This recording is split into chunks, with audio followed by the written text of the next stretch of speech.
ayatnya, tidak sesuai dengan nomornya. Gimana lagi? Maunya gimana lagi?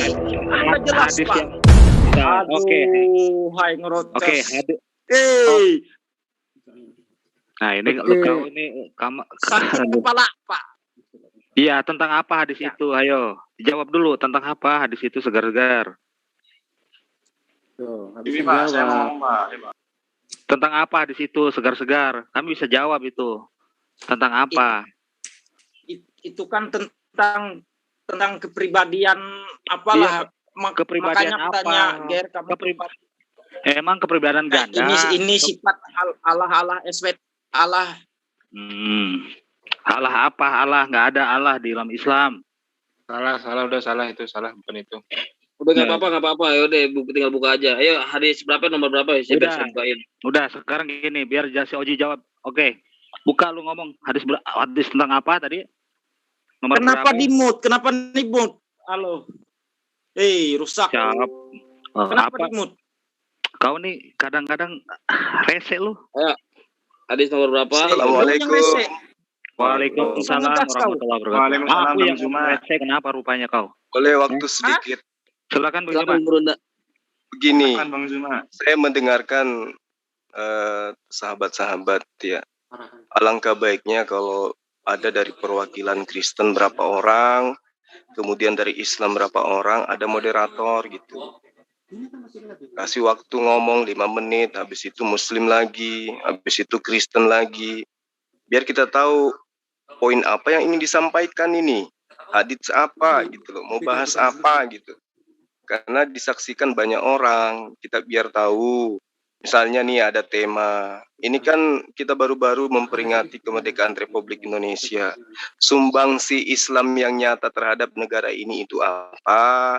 Sumbangsi Kristen terhadap negara ini apa? Itu lebih baik kita dialogkan gitu. Contoh misalnya, kalau Islam itu kan baru-baru membukukan zakat misalnya 252 triliun untuk Indonesia. Nah, dari Kristen apa yang dikasih Indonesia ini menghadapi COVID? Nah, kayak begini-begini poinnya yang harus kita bahas. Tidak perlu bahas, ada hadits. Giliran ditanya hadits yang Anda bawa, coba asal urutnya kayak mana, matanya seperti apa, tidak bisa juga jawab. Nah, itu namanya cari ribut. Jadi mending siapa dari perwakilan Kristen, siapa dari Islam, ayo silakan dialog, ada moderatornya. Biar saya nyimak gitu loh. Yang menang tak kasih hadiah kuaci 2 kilo. Makanya Ya. gini Burunda. Oke, kita lanjut. Kita buat tema aja, Yuk, yang dari Kristen temanya apa? Ayo, mau tema apa nih Kristen yuk? Silakan dibuka, usul tema apa? Ngikut. Saya moderatori. Temanya apakah Injil dan Al-Quran itu kitab yang mana yang asli gitu? Yang mana yang terjaga gitu? Gimana? Mana dari teman-teman Kristen? Alberto, Boleh. ikan, boleh ya. Ini si Richard ganti nama ikan ya. Oke, Burunda mau maju Burunda. Nggak usah gitu, nggak usah. Kan saya Open pernah. cam aja, saya Richard. pernah- Kalau tidak ada yang lain boleh, tapi kalau masih ada yang lain silakan. Saya nyimak aja. Burunda sama saya ya. Saya pengen belajar juga nih. Oke, ikan Boleh. dengan Mas Juma ya. Oke, Ikut silakan. aja, Nah, saya kasih juga coba nih. timer. Saya baru belajar juga. Iya, nggak masalah. Timer. Ini nggak jadi. Timer, tolong dimunculkan timer. Timur. Saya sama Gurunda ini. Timer, tolong dibantu timernya. Yang lainnya tolong di mute sendiri mic-nya. Timer, tolong dibantu timernya. Di setel 3 menit. Oke. Ya.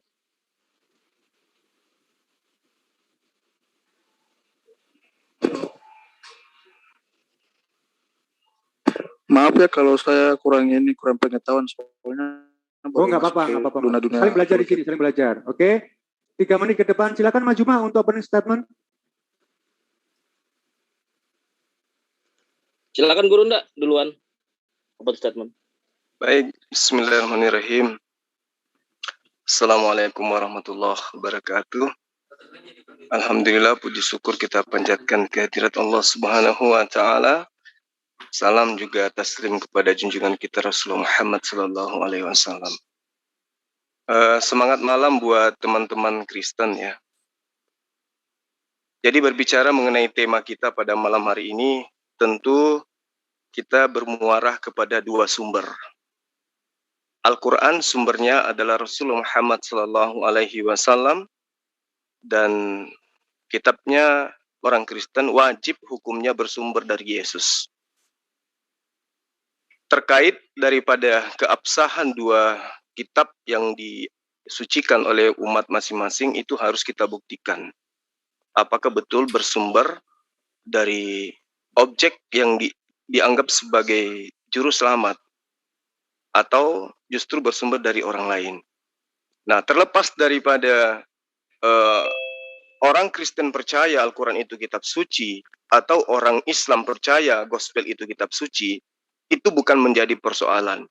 Yang menjadi persoalan sekarang adalah apakah buku yang kita tenteng saat ini, yang kita anggap sebagai kitab suci, itu betul-betul bersumber dari dua orang ini. Al-Quran dari Rasulullah Muhammad SAW, gospel buatan lain itu betul-betul bersumber dari Yesus. Kalau mata rantai penyampaian itu ternyata terputus, maka kita orang Indonesia yang memiliki pemikiran yang, wawasan yang luas tentang hal seperti ini, tentu menyadari bahwa ternyata kitab saya ini, Al-Quran ini tidak sampai kepada Rasulullah. Ternyata gospel ini, kitabnya Lembaga Alkitab Indonesia ini tidak sampai kepada Yesus. Karena itulah kemudian sebelum kita menguraikan bukti-bukti sejarah, ada baiknya saya mengatakan kepada para sahabat di sini bahwa sejarah Al-Quran demikian jelas dan terbuka. Sejak turunnya, sejak diwahyukannya sampai hari ini. Jadi Al-Quran itu dibaca oleh kaum muslimin sejak dari dahulu sampai sekarang. Dihafalkan oleh kaum muslimin dari abad di mana dia diwahyukan pertama kali sampai hari ini. Sehingga pada hakikatnya Al-Quran itu tidak membutuhkan sejarah untuk membuktikan keautentikannya. Itu poin. Itu poin yang harus digarisbawahi. Saya ulang. Sehingga Al-Quran itu pada hakikatnya tidak membutuhkan sejarah untuk membuktikan keautentikannya. Kenapa?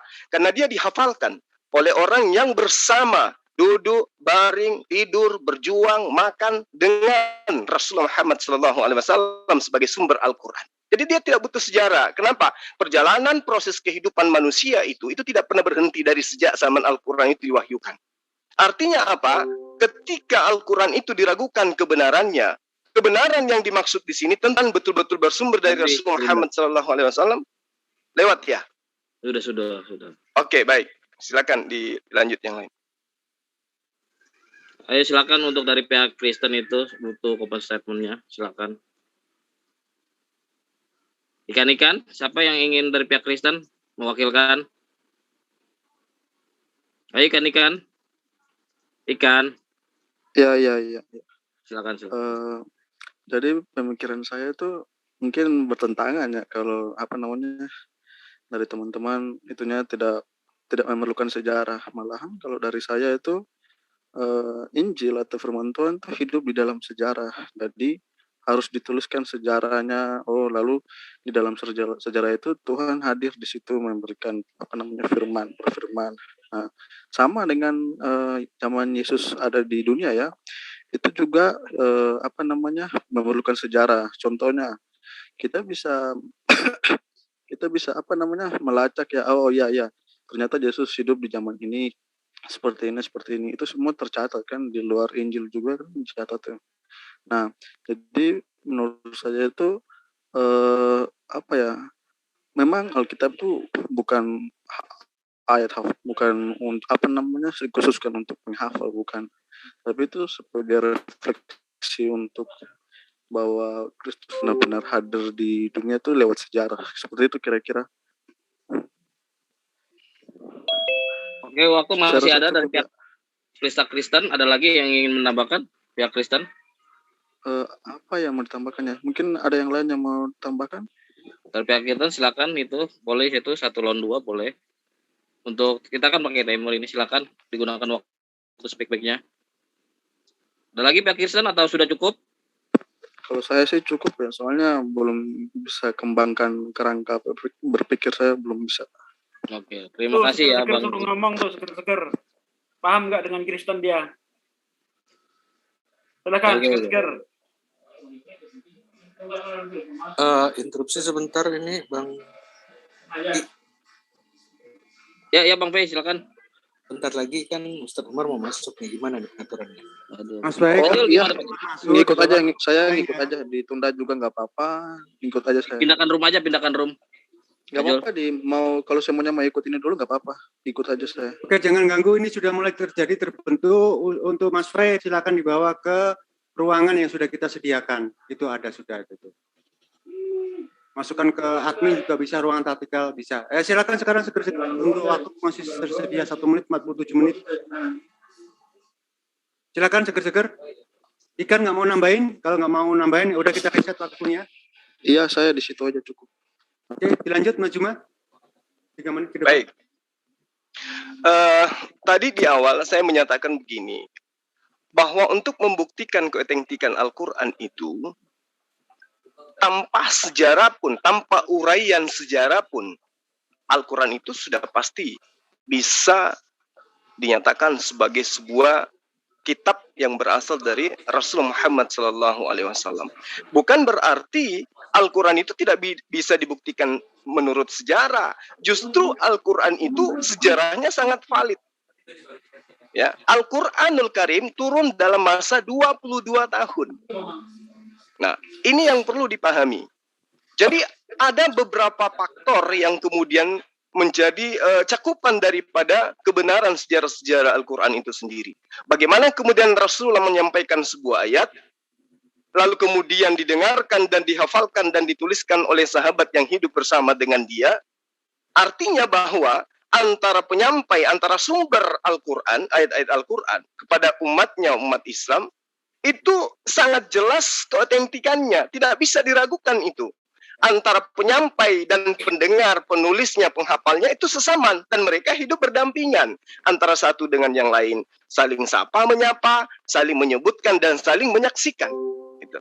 Sahabat menyaksikan Rasulullah, Rasulullah juga menyaksikan para sahabatnya. Jadi kalau berbicara mengenai sejarah Al-Quran itu tidak bisa diragukan. Nah, nanti kemudian poin kedua, barulah kita masuk ke dalam ranah uji kritikal isi daripada Al-Quran. Demikian juga apa yang dimaksud dengan kitab suci di dalam agama Kristen, agama sahabat-sahabat sekalian.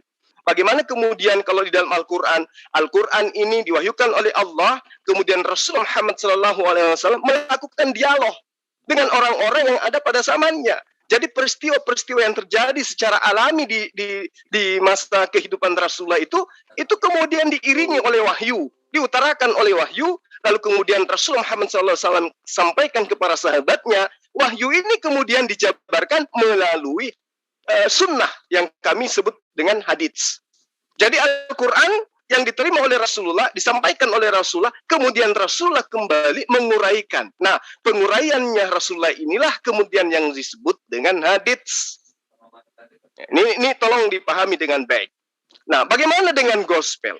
Kalau Anda mengatakan sejarah, bisa tidak di antara sahabat sekalian ya, menguraikan sejarahnya kapan Lukas sebagai pengarang sebuah buku yang begitu tebal, termasuk kisah para rasul, itu bertemu dengan Yesus. Ini sejarah loh. Sejarah artinya sesuatu yang pernah terjadi. Pernah tidak terjadi. Yesus bertemu dengan Lukas. Lukas menerima kupingnya dari mulutnya Yesus, kemudian menuliskan surah-surah yang Anda imani sebagai firman Tuhan. Kalau sekiranya bisa dijawab, tolong dijawab. Makasih. Oke, ini Ustadz Umar sudah hadir. Bagaimana Amir? Bisa digeser ke room admin saja, nggak apa-apa. Oh, Ustadz Jadi Umar yang ikut live di sana. Atau taktikal aja ya. Taktikal juga boleh, silakan. Yang mau ikut kajian Ustadz Umar, silakan bergeser ke room taktikal. Monggo Ustadz Umar bergeser ke sana. Ustadz Umar ya. Dibantu ya. Ustadz Umar tolong adek ke ini ya. Tahu kan kalau mau ke room. Assalamualaikum Pak Ustadz. Ustadz Umar. Oke, belum respon. Dilanjut dari teman Kristen. Ustadz ke ruang taktikal.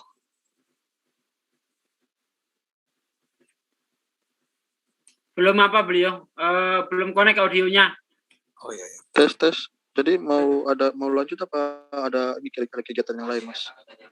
Lanjutkan aja, lanjut. Nanti Ustadz Umar di room yang lain. Siap. Assalamualaikum. Oke, dilanjut. Tadi maaf, ada gangguan sedikit. Silakan dari pihak Kristen untuk menjelaskan sesuatu di sini, Ikan atau Seger, silakan. 3 menit ke depan sudah saya beri waktu. Menjawab ya berarti ya. Izin, ini sesi tanya jawab kan, Pak?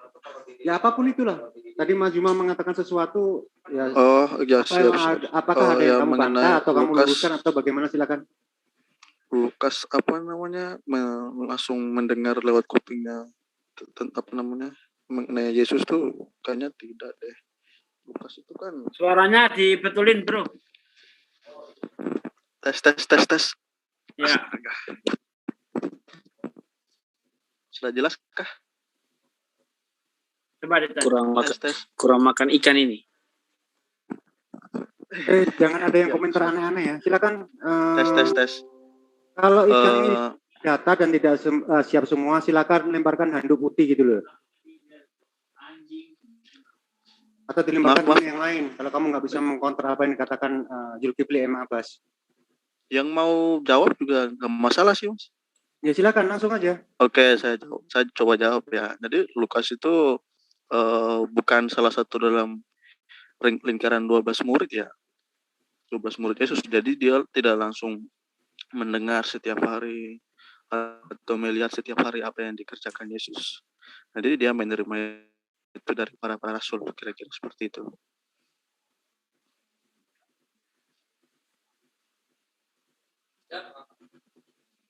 Assalamualaikum, sebentar ya. Izin.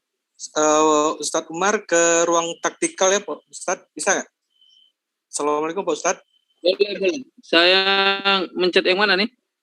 Ke breakout room ya. Breakout room ada kan, breakout room? Oke. Ke Nanti ruang taktikal.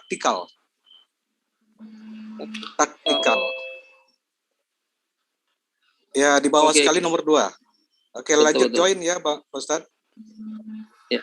Yuk, Ya, lanjut. Yuk, bagian yang ingin ikut kajian langsung ke ruang taktikal ya. Lanjut. Oke, terima kasih Mas Wei dan Ustadz Umar. Silakan dilanjut. Bagaimana, ikan-ikan sudah cukup? Sudah cukup ya. Jadi terima Lukas, kasih. Sudah kesimpulannya cukup ya, berarti berhenti. Nggak usah kamu jelaskan lagi. Ini sudah cukup. Oke, Kamu siap. masih ngomel lagi. Siap. Kamu ini gimana toh? Siap. Oke, Oke, dilanjut Mas Juma. Diri saya dulu. Mas Baik. Diri saya.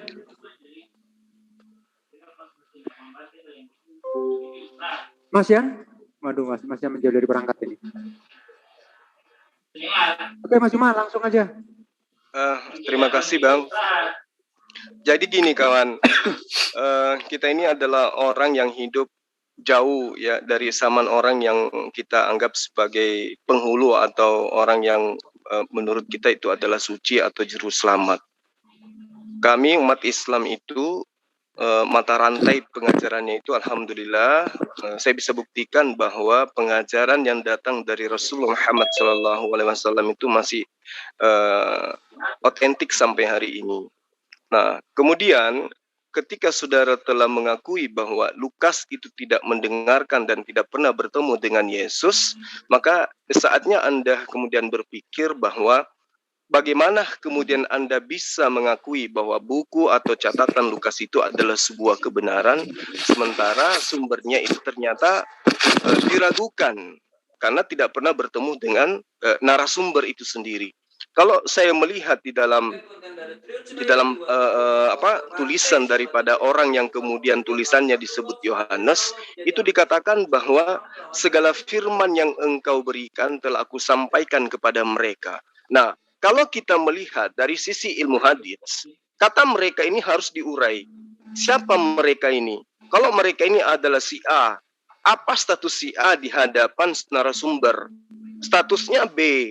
Lalu kemudian apa kata oknum-oknum lain yang hidup sesama dengan si A? Seperti apa kemudian ulasan mereka tentang pribadinya? Apakah pribadinya ini adalah orang baik-baik atau ada celah? Dia gemar berbohong, dia penipu dan seterusnya. Nah, kalau itu yang terjadi, maka pengakuannya atau tulisannya itu tidak bisa diyakini, tidak bisa dipercaya. Itu poinnya. Dan itu berlaku di dalam Islam. Ketika ada informasi, misalnya ada sebuah tulisan yang mengatakan Rasulullah Muhammad SAW pernah bersabda di hadapan Umar bin Khattab. Umar bin Khattab mendengarkan Rasulullah mengatakan, tiada kemilau seindah sangsil. Hadis riwayat Bukhari Muslim. Nah, apakah kemudian hal-hal seperti ini seketika umat Islam itu percaya? Karena ada tulisannya Rasulullah bersabda, Umar bin Khattab mengatakan, kemudian diriwayatkan Bukhari Muslim. Apakah sekonyong-konyong umat Islam itu percaya? Tidak. Ada yang dikatakan ilmu ulumul hadits.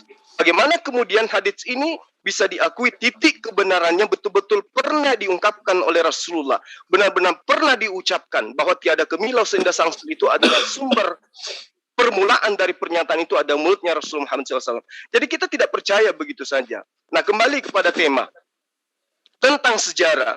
Jadi ada beberapa unsur, ada beberapa faktor yang terlebih dahulu harus saya kemukakan ya dalam rangka membicarakan tentang bukti-bukti keotentikan sejarah tentang Al-Quran itu sendiri. Dalam arti kata bahwa kitab kami memang betul-betul bersumber dari Rasulullah Muhammad SAW. Yang pertama adalah masyarakat Arab. Nah, masyarakat Arab ini hidup pada masa diwahyukannya Al-Quran. Ya, mereka bangsa Arab adalah masyarakat yang tidak mengenal baca tulis. Jadi orang-orang Yahudi pun di dalam kitabnya mengakui bahwa bangsa Arab itu bangsa yang bodoh, bangsa yang ummi. Itu di dalam di dalam kitab Ulangan itu ada disebutkan seperti itu. Nah, lalu kemudian satu-satunya andalan orang Arab pada masa itu untuk kemudian mengambil sebuah pelajaran dari sumber pengajaran itu adalah dengan cara menghafal. Bentar, dalam hal bentar ya. Untuk siar, tolong ke room taktikal supaya bisa melive-kan kajian Ustadz Umar. Sementara jaringan saya ini kurang bagus. Siapa Islam Cerdas, Viral Indonesia, yang lainnya yang ingin menyiarkan, monggo pindah ke ruang taktikal. Saya nggak ada yang melive-kan nanti di sana. Udah Ustadz Akhi, monggo dilanjut. Oke, sedikit lagi ya. Jadi sahabat-sahabat Kristen, bagi kami Al-Quran itu adalah merupakan sebuah kitab yang kemudian memang bersumber dari apa yang kami imani, yaitu Rasulullah Muhammad SAW sebagai narasumber. Ya, bagaimana kemudian yang saya katakan tadi bahwa kebiasaan orang Arab itu adalah menghafal, dan itu adalah satu-satunya metode penyampaian yang menjadi andalan bangsa Arab, yaitu hafalan. Mereka dikenal dengan bangsa yang gemar menghafal sampai hari ini. Jadi orang Arab itu dikenal dengan kepiawaiannya mereka menghafal sesuatu. Nah, itulah yang kemudian menjadi ya andalan daripada sejarah Al-Quran itu. Karena orang-orang yang ada pada zamannya ketika menerima mereka menghafalkan. Belakangan kemudian ada budaya menulis. Tulisan ini pun setelah kemudian klarifikasi antar penghafal. Nah, ini yang perlu dipahami dengan baik. Jadi ketajaman pikiran orang-orang Arab itu dikenal. Dan sampai hari ini mereka dikenal sebagai orang-orang yang suka dengan hafalan. Nah, itulah yang menjadi cikal bakal kitab suci Al-Quran. Orang-orang yang hidup di zaman Rasulullah adalah orang yang memiliki kemampuan menghafal Al-Quran, menghafal kitab suci Al-Quran. Dan itu disaksikan langsung oleh Rasulullah. Jadi Rasulullah menyampaikan, mereka menghafalkan, kemudian hari-hari berikutnya Rasulullah memerintahkan orang-orang ini, sahabat-sahabat ini, untuk kemudian mengulang hafalan-hafalan itu. Jadi Al-Quran itu selalu dihafalkan oleh para sahabat di hadapan Rasulullah Muhammad SAW. Nah, itu tidak bisa diragukan dan tidak ada satupun sahabat-sahabat Kristen yang bisa menyangga itu. Itu fakta di dalam sejarah perjalanan kitab sucinya umat Islam. Nah, sekarang dengan sahabat Kristen tadi sudah dengan mudah ya mengaku bahwa tulisan Lukas atau Lukas penulisnya itu tidak pernah bertemu dengan Yesus. Maka saya ingin tahu bagaimana kemudian Anda bisa mengimani sebuah buku ya bahwa itu adalah sebuah kitab suci, itu adalah sebuah kebenaran, sementara yang menjadi sumber di sini, yaitu Yesus, tidak pernah bertemu dengan penulisnya. Sementara Yesus itu juga adalah katanya 100% manusia. Meski nanti ada muncul rumusan, dia juga 100% Tuhan. Nah, ketika dia 100% manusia, berarti dia betul-betul sebagai narasumber. Apalagi ketika dikatakan, Yesus itu adalah jalan keselamatan dan hidup. Siapa yang mengikuti, dia akan selamat. Berarti acuannya kemudian adalah ketika sahabat Kristen beriman, ketika sahabat Kristen melakukan prosesi ibadah, ketika sahabat Kristen melakukan sebuah kebenaran yang menurut poin-poin agamanya, maka acuannya kemudian tidak lain dan tidak bukan Paulus, bukan Lukas dan seterusnya, tetapi Yesus. Nah sekarang saya ingin tahu gitu loh. Ketika sahabat mengakui bahwa ternyata si Lukas, penulis kitab Lukas, kisah para rasul ini, ya, itu tidak pernah bertemu dengan Yesus. Apa landasannya kemudian sehingga Anda mengimani bahwa tulisannya itu adalah firman Tuhan atau perkataan-perkataan Yesus? Silakan.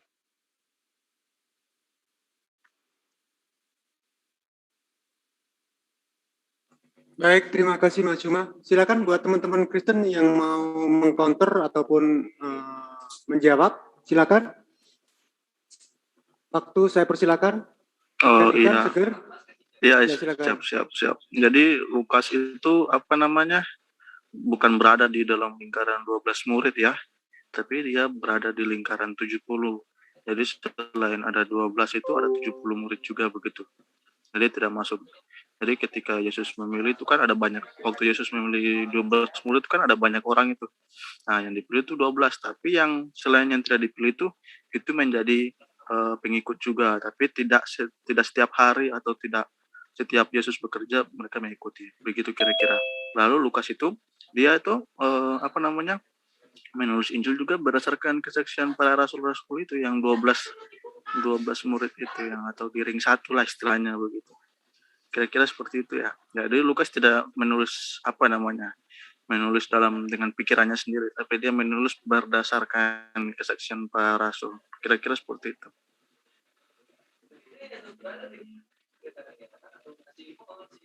Ya, cukup. Silakan dilanjut. Silakan. Atau seger-seger? Ya, cukup. Enggak, gini, aku mau tanya. Emang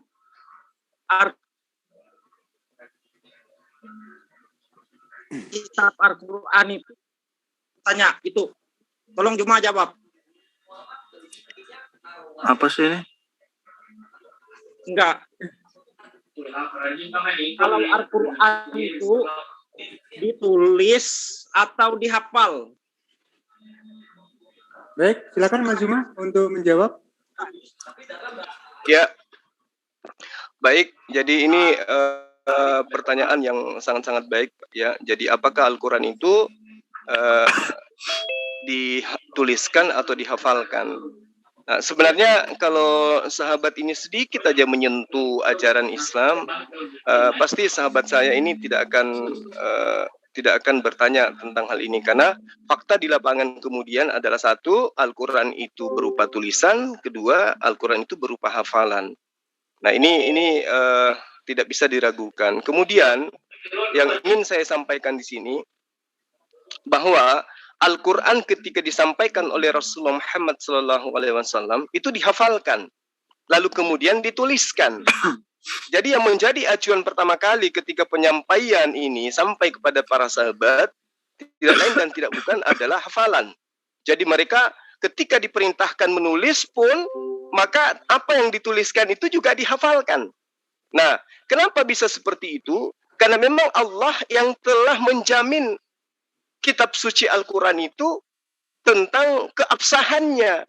Allah menerangkan bahwa Al-Quran yang diwahyukan kepada Rasulullah Muhammad SAW itu akan dijaga kemurniannya. Ya, Allah mengatakan kami yang mewahyukan, kami juga yang akan menjaganya.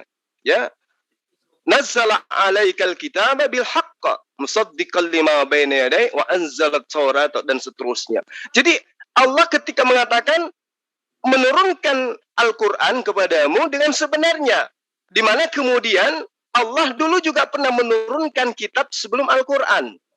Ya, Al-Quran sebagai hudan, sebagai petunjuk, itu memberikan informasi bahwa Allah mewahyukan Al-Quran itu, kemudian fungsi daripada pewahyuan Al-Quran itu sebagian diantaranya adalah mengajarkan kepada umat setelahnya bahwa Allah pernah mewahyukan kitab sebelum Al-Quran.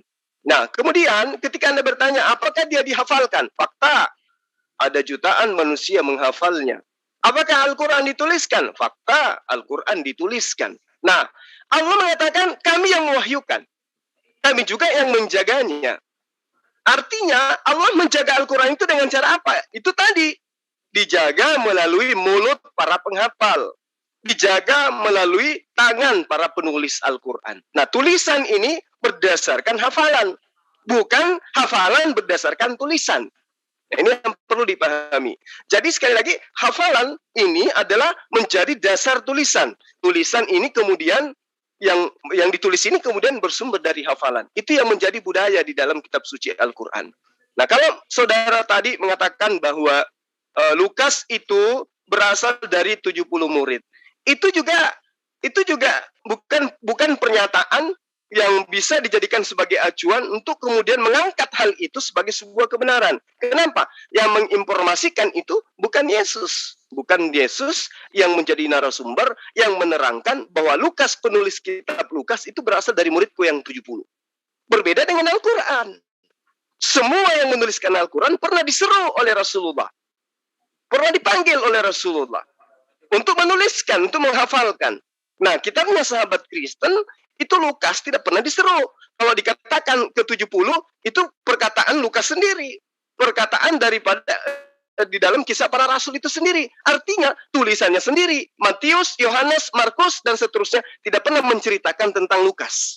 Bahwa Lukas, penulis ini adalah berasal dari 70 murid. Itu tidak pernah. Justru Lukas menerangkan. Kalau Anda jeli melihat di dalam Lukas 1 ya, di karangannya, di tulisannya dia katakan bahwa Theophilus yang mulia, banyak orang yang menuliskan tentang peristiwa-peristiwa yang terjadi di antara kita. Maka karena itu saya terpanggil untuk menuliskannya kembali setelah melakukan penyelidikan. Nah, kalau dia betul adalah orang yang menerima wahyu, menerima firman, menerima ilham, bimbingan roh, ya, atau Roh Kudus, maka dia tidak perlu melakukan penyelidikan. Kenapa? Karena apa yang ditorehkan tangannya adalah pesan ilahi, pesan dari langit. Jadi dia tidak perlu melakukan penyelidikan. Yang melakukan penyelidikan itu adalah manusia biasa yang menginginkan membuat sebuah karya tulis. Ini yang terjadi pada Lukas. Ini yang terjadi pada Lukas. Sehingga kalau kita ingin mendudukkan kitabnya sahabat Kristen, itu jauh dari Al-Quran. Levelnya sangat jauh. Nggak bisa nyampe dia. Levelnya hanya sampai kepada hadits.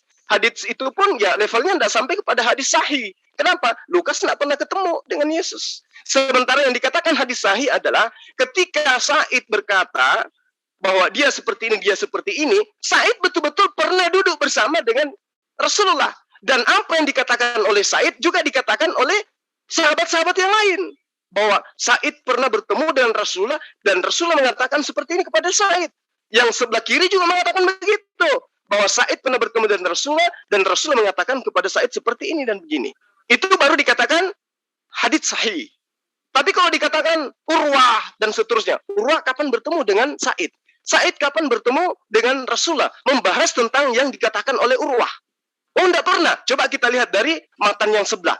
Bagaimana kemudian Siti Aisyah menceritakan perihal ini? Ada nggak dia ceritakan? Oh, tidak ada. Bagaimana dengan Umar? Membicarakan tentang Urwah? Oh, tidak juga. Kalau ini gimana? Tidak. Berarti apa yang sampai pada hari ini di kita, dia mengatakan, ini diriwayatkan oleh ini, Urwah dan ini dan seterusnya. Ternyata yang sampai kepada kita itu ada pemberitaan yang terputus. Maka kedudukannya adalah dhaif. Bahkan sampai kepada maudhu. Ya, palsu. Karena tidak nyambung. Tidak ada saksi yang pernah mendengarkan Urwah bertemu dengan Rasulullah atau bertemu dengan sahabat Rasulullah. Tidak ada. Yang dikatakan sahih adalah ketika si A ketemu dengan si A, si A ketemu dengan si A, ketemu dengan si A lagi, ya pada masa-masa itu, kemudian nyampe kepada Rasulullah. A, B, C, D, E, F, G, sampai kepada Rasulullah, sampai kepada perawi hadits. Itu baru dikatakan benar-benar adalah hadis sahihah. Hadis yang menjadi landasan imannya umat Islam.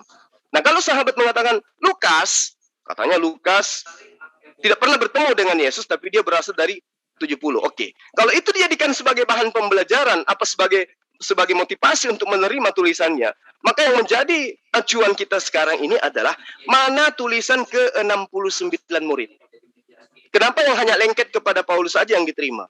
Itu satu. Kedua, ketika Lukas masuk ke dalam deretan murid ke-70, mana ke-12 murid ini tulisannya? Absa mana tulisan murid yang 70 yang tidak pernah ketemu Yesus daripada yang 12 ini yang langsung ketemu dengan Yesus. Mana tulisan Barnabas, mana tulisan Thomas, mana tulisan Maria, mana tulisan Andreas, mana tulisan Yakobus, dan seterusnya. Dan mana kesaksian Maria sebagai orang yang melahirkan Yesus? Nggak ada. Nah, itulah makanya saya katakan, para sahabat-sahabat sekalian, kalau berbicara mengenai keautentikan kitab, wow, kacau. Nah, kalau boleh saya bicara sedikit lagi, moderator? Nanti dulu Mas Juma. Oke, baik. Biar mereka nggak bingung. Kalau terlalu banyak bingung mereka ini. Oke, silakan. Seger-seger tadi pertanyaannya sudah dijawab oleh Mas Juma dan juga Ikan. Apa yang kamu dengarkan atau kamu lihat itu ya? Kalau kamu tidak percaya atau membantah, silakan. Saya beri kesempatan. Jadi yang saya tangkap itu tadi kenapa Lukas harus melakukan penyelidikan begitu kan? Seharusnya kan kalau dibimbing Roh Kudus itu tidak usah penyelidikan gitu, langsung bersumber dari Roh Kudus gitu kan. Nah, jadi zaman itu kan ada namanya sudah ada bidat-bidat ya zaman itu. Jadi sudah ada Injil-Injil yang beredar, sudah bukan 4 Injil ya. Jadi sudah ada banyak Injil. Nah, Lukas itu juga mengajarkan juga kepada orang. Nah, lalu apakah pengajaran Lukas itu salah? Lukas itu lalu melakukan penyelidikan, menyusun sebuah buku berdasarkan peristiwa-peristiwa dan pelaku-pelaku firman, kan dibilang di ayatnya itu. Banyak orang telah berusaha menyusun suatu berita tentang peristiwa-peristiwa yang terjadi di antara kita. Nah, seperti yang disampaikan kepada kita oleh mereka yang dari semula adalah saksi mata dan pelayan firman. Nah, jadi itu zaman itu tuh sudah ada Injil-Injil sudah ada berita-berita yang beredar. Sudah ada Injil Thomas itu, masa kanak-kanak Yesus itu sudah ada mungkin. Nah, dari situ makalah disusun suatu buku untuk mengklarifikasi lah istilahnya gitu, untuk membenarkan. Nah, jadi itulah melakukan penyelidikan, jadilah buku Injil Lukas, kira-kira seperti itu ya. Lalu masalah mana Injil-Injil yang lain gitu kan, Injil dari 12 murid, Injil dari 70 murid. Saya kurang paham ya kalau masalah langsung tulisan asli begitu ya. Tapi mungkin saya yakini bahwa Injil-Injil yang beredar itu mereka memakai nama-nama kayak Gospel of Maria itu. Mereka memakai nama-nama itu untuk membenarkan membenarkan cerita yang mereka buat ya. Tapi banyak Injil yang beredar itu semua tuh apakah bisa diterima oleh semua kalangan gereja saat itu? Ternyata tidak. Ada yang bisa diterima luas, lalu bisa diterima luas di liturgi itu hanya 4 Injil tuh. Matius, Markus, Lukas, Yohanes. Lalu Injil-Injil lain itu hanya dipakai itu untuk kalangan pribadi atau cuma untuk sekte-sekte tertentu gitu yang meyakini itu. Tapi untuk secara luas itu tidak gitu. Jadi secara luas hanya 4 Injil itu yang dipakai. Kira-kira seperti itu jawaban saya. Baik, terima kasih. Itu jawabannya Mas Juma yang saya juga nggak jelasin. Aku mau tanya Juma lagi. Emang kalau penulis Al-Quran itu siapa Juma? Jawab. Penulis awal pertama kan turun dari Allah SWT. Yang menulis berarti ini 2 lawan 1 ya? Oke, dilayani oleh Mas Juma. Interupsi, maaf Bang Jul. Ya. Tanya. Bang Juma tadi udah ada tandemnya apa belum? Belum ada. Oh, kalau diizinkan sama moderator dan Gurunda Zuma, saya mau tandem biar dua-dua gitu. Boleh, tapi kalau diizinkan. Boleh, nanti akan saya atur. Sudah jelas Mas Juma dari jawaban dan juga pertanyaan dari sekel-sekel tadi sudah jelas? Ya, sudah Bang. Sudah. Oke, langsung dilanjut, dijawab sambil dikonter langsung. Oke. Jadi pertanyaan ini sangat menarik ya. Kembali kita kepada pembelajaran dasar gitu ya. Jadi saya hanya ingin mengatakan gini, ketika sahabat saya bertanya siapa yang menulis Al-Quran, ya, yang menulis Al-Quran itu diantaranya adalah Said. Said ini bertemu dengan Rasulullah Muhammad SAW itu ketika usianya kurang lebih 11 tahun. Nanti kalau misalnya saya keliru, nanti ada Ustadz Unggul yang bisa meluruskan. Jadi yang menuliskan Al-Quran ini itu adalah orang yang pernah bertemu dengan Rasulullah Muhammad SAW, di mana dia adalah orang yang kemudian menjadi kepercayaan Rasulullah dalam hal menulis. Ya, Sa'id bin Sabit ini adalah orang yang menjadi sekretarisnya Rasulullah, kalau boleh saya katakan pada masa sekarang ya. Dia itu adalah penulis yang kemudian ditunjuk oleh Rasulullah. Nah, dialah yang menulis Al-Quran. Orang ini cerdas, orang ini pintar gitu loh. Jadi dia memiliki amanah yang dia emban dari Rasulullah, ya, yaitu bagaimana kemudian menghimpun ayat-ayat suci yang diwahyukan oleh malaikat Jibril kepada Rasulullah Muhammad SAW. Jadi beliau selain menuliskan, dia juga menghafalkan. Makanya ketika para sahabat itu, ya, ada yang menerima wahyu misalnya gini, seperti yang saya pernah jabarkan. Ketika sahabat yang lain lagi berperang, kemudian ada wahyu yang diwahyukan kemudian oleh Allah, ya, diterima oleh si fulan. Sahabat-sahabat yang lain lagi tidak ada di tempat. Maka di situ ada si A, si B tidak hadir. Berarti pewahyuan ini terputus oleh si B karena dia tidak hadir pada saat itu, dia tidak mendengarkan wahyu yang ada pada masa itu. Begitu sebaliknya, ada masa di mana si B hadir, si A tidak ada. Maka ada ketimpangan bacaan di sini. Nah, siapa yang menjadi acuan? Tidak lain dan tidak bukan adalah Sa'id. Sa'idlah yang dipanggil untuk menyambung bacaan si A dan si B, untuk menjadikan sebuah pewahyuan ini tidak terputus. Ya, itu yang menjadi dasar pijakan saya mengatakan bahwa salah satu penulisnya adalah Sa'id. Dia adalah penulis terbaik, dia adalah penghafal terbaik yang kemudian menghimpun Al-Quran, menghimpun wahyu-wahyu ini sehingga menjadi sebuah kitab suci yang kemudian dijadikan sebagai rujukan umat Islam sedunia. Saya kira begitu. Mungkin ada tambahan dari sahabat yang lain. Baik, terima kasih Mas Juma. Barangkali ada tambahan dari Ustadz Unggul. Monggo Mas Unggul. Unggul. Ya, Unggul. sekaligus bertanya ya nanti. Siap, Prof. Jadi kalau dari Gurunda Zuma itu mungkin belum terputus, Ustadz. Terputus. Rupanya Ustadz Unggul ada gangguan koneksi. Oke. Mas Juma, cukup? Zuma. Bagaimana Zuma? Ya, penulis yang di masa Rasulullah itu adalah Sa'id, salah satunya itu. Sa'id bin Zabit. Ya. Sudah cukup, Mas Juma? Atau ditambahin lagi? Saya tunggu tanggapan, Bang. Kalau sudah cukup nanti ditanggapi pihak Kristen. Sudah dijawab tadi kan? Pertanyaan seger-seger. Boleh. Sudah dianu. Silakan seger-seger ataupun ikan menjawab. Coba saya tanggapi ya. Silakan.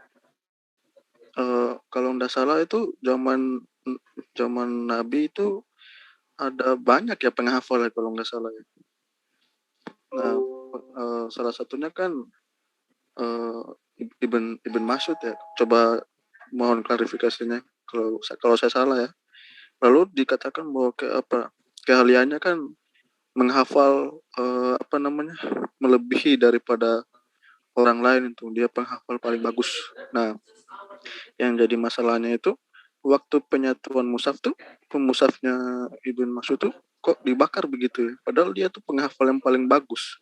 Lalu mushafnya itu pakai bahasa Arab, bukan dari Quraisy, dia bahasa Arab yang lain, sedangkan yang disatukan tuh bahasa Arab Quraisy kalau nggak salah. Mohon diluruskan. Lalu pertanyaannya tuh kenapa yang penghafal yang paling bagus saja yang dikatakan oleh Nabi, tapi kenapa itu tidak dipakai begitu? Mohon penjelasannya. Sudah cukup ya? Seger-seger, ada lagi pertanyaan? Ada. Ya, ada. Jadi gini, kan ditulis dan dihafal. Terus menulisnya Sa'id ya, dia bilang. Berarti Warakah bin Nopal itu kan menulis juga dia. Nah, tolong Juma jawab. Dan nulis itu menggunakan apa? Apakah pulpen kah, apakah gitu? Tolong. Oke, terima kasih ya untuk jawabannya dan juga ulasannya tadi. Silakan Mas Juma. Baik. Jadi ketika Anda bertanya tentang hal seperti yang Anda uraikan tadi ya, bagaimana kemudian Rasulullah Muhammad SAW itu memiliki para sahabat sebagai penghafal dan sebagai penulis Al-Quran. Yang perlu sahabat-sahabat ketahui, Ibnu Mas'ud, Sa'id bin Zabid itu adalah orang yang sesaman dengan Rasulullah Muhammad SAW. Mereka yang menuliskan, mereka yang menghafalkan. Ya. Mereka yang menuliskan, mereka yang mendengarkan, lalu kemudian mereka yang menghafalkan. Ini tidak bisa dipungkiri. Adapun kemudian ketika sahabat-sahabat bertanya, mereka menuliskan dengan apa? Ya, tentu mereka menuliskan banyak cara yang mereka gunakan. Bisa menggunakan benda keras, bisa menggunakan tinta, tapi tidak ada di antara kita yang kemudian bisa memastikan bahwa dia menggunakan tinta merek apa, dia menggunakan benda keras dengan benda keras namanya apa. Itu tidak bisa kita buktikan hari ini. Karena itu terjadinya pada masa 14 abad yang lalu, 1400 tahun yang silam. Tapi yang pasti di sini adalah keotentikan Al-Quran bukan dilihat dari segi tintanya apa, kemudian dia pulpennya apa, itu bukan itu.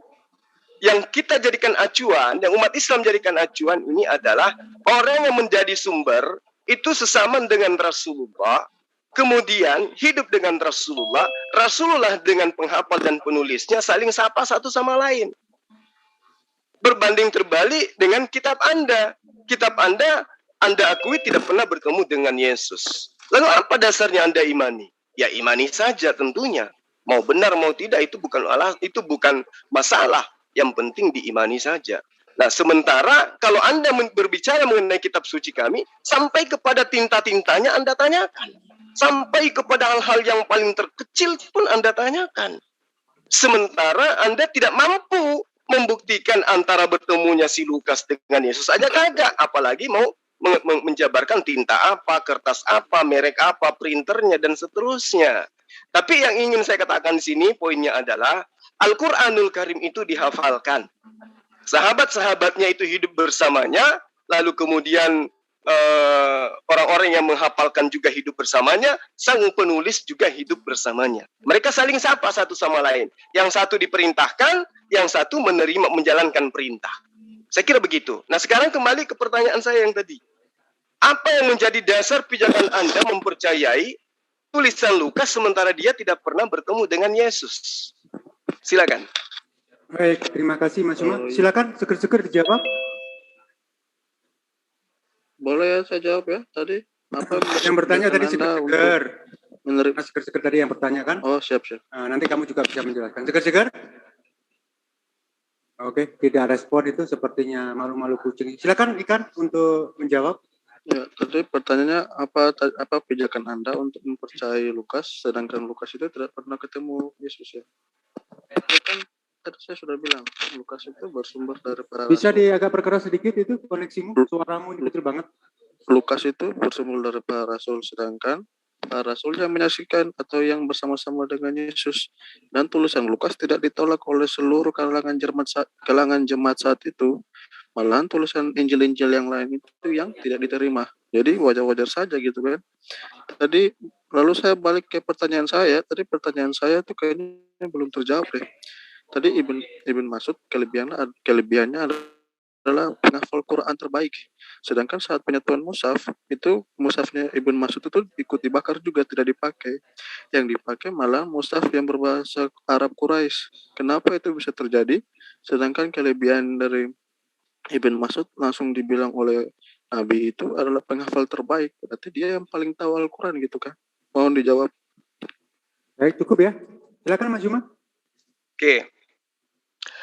Jadi kaitannya dengan Mushaf Ibnu Mas'ud itu ya Mushaf Ibnu Mas'ud, kemudian Mushaf sahabat lainnya seperti Mushaf Utsman dan seterusnya. Nah, saudara tahu dari mana kalau misalnya Mushaf Ibnu Mas'ud itu tidak dijadikan sebagai rujukan di dalam pembukuan Al-Quran? Ada.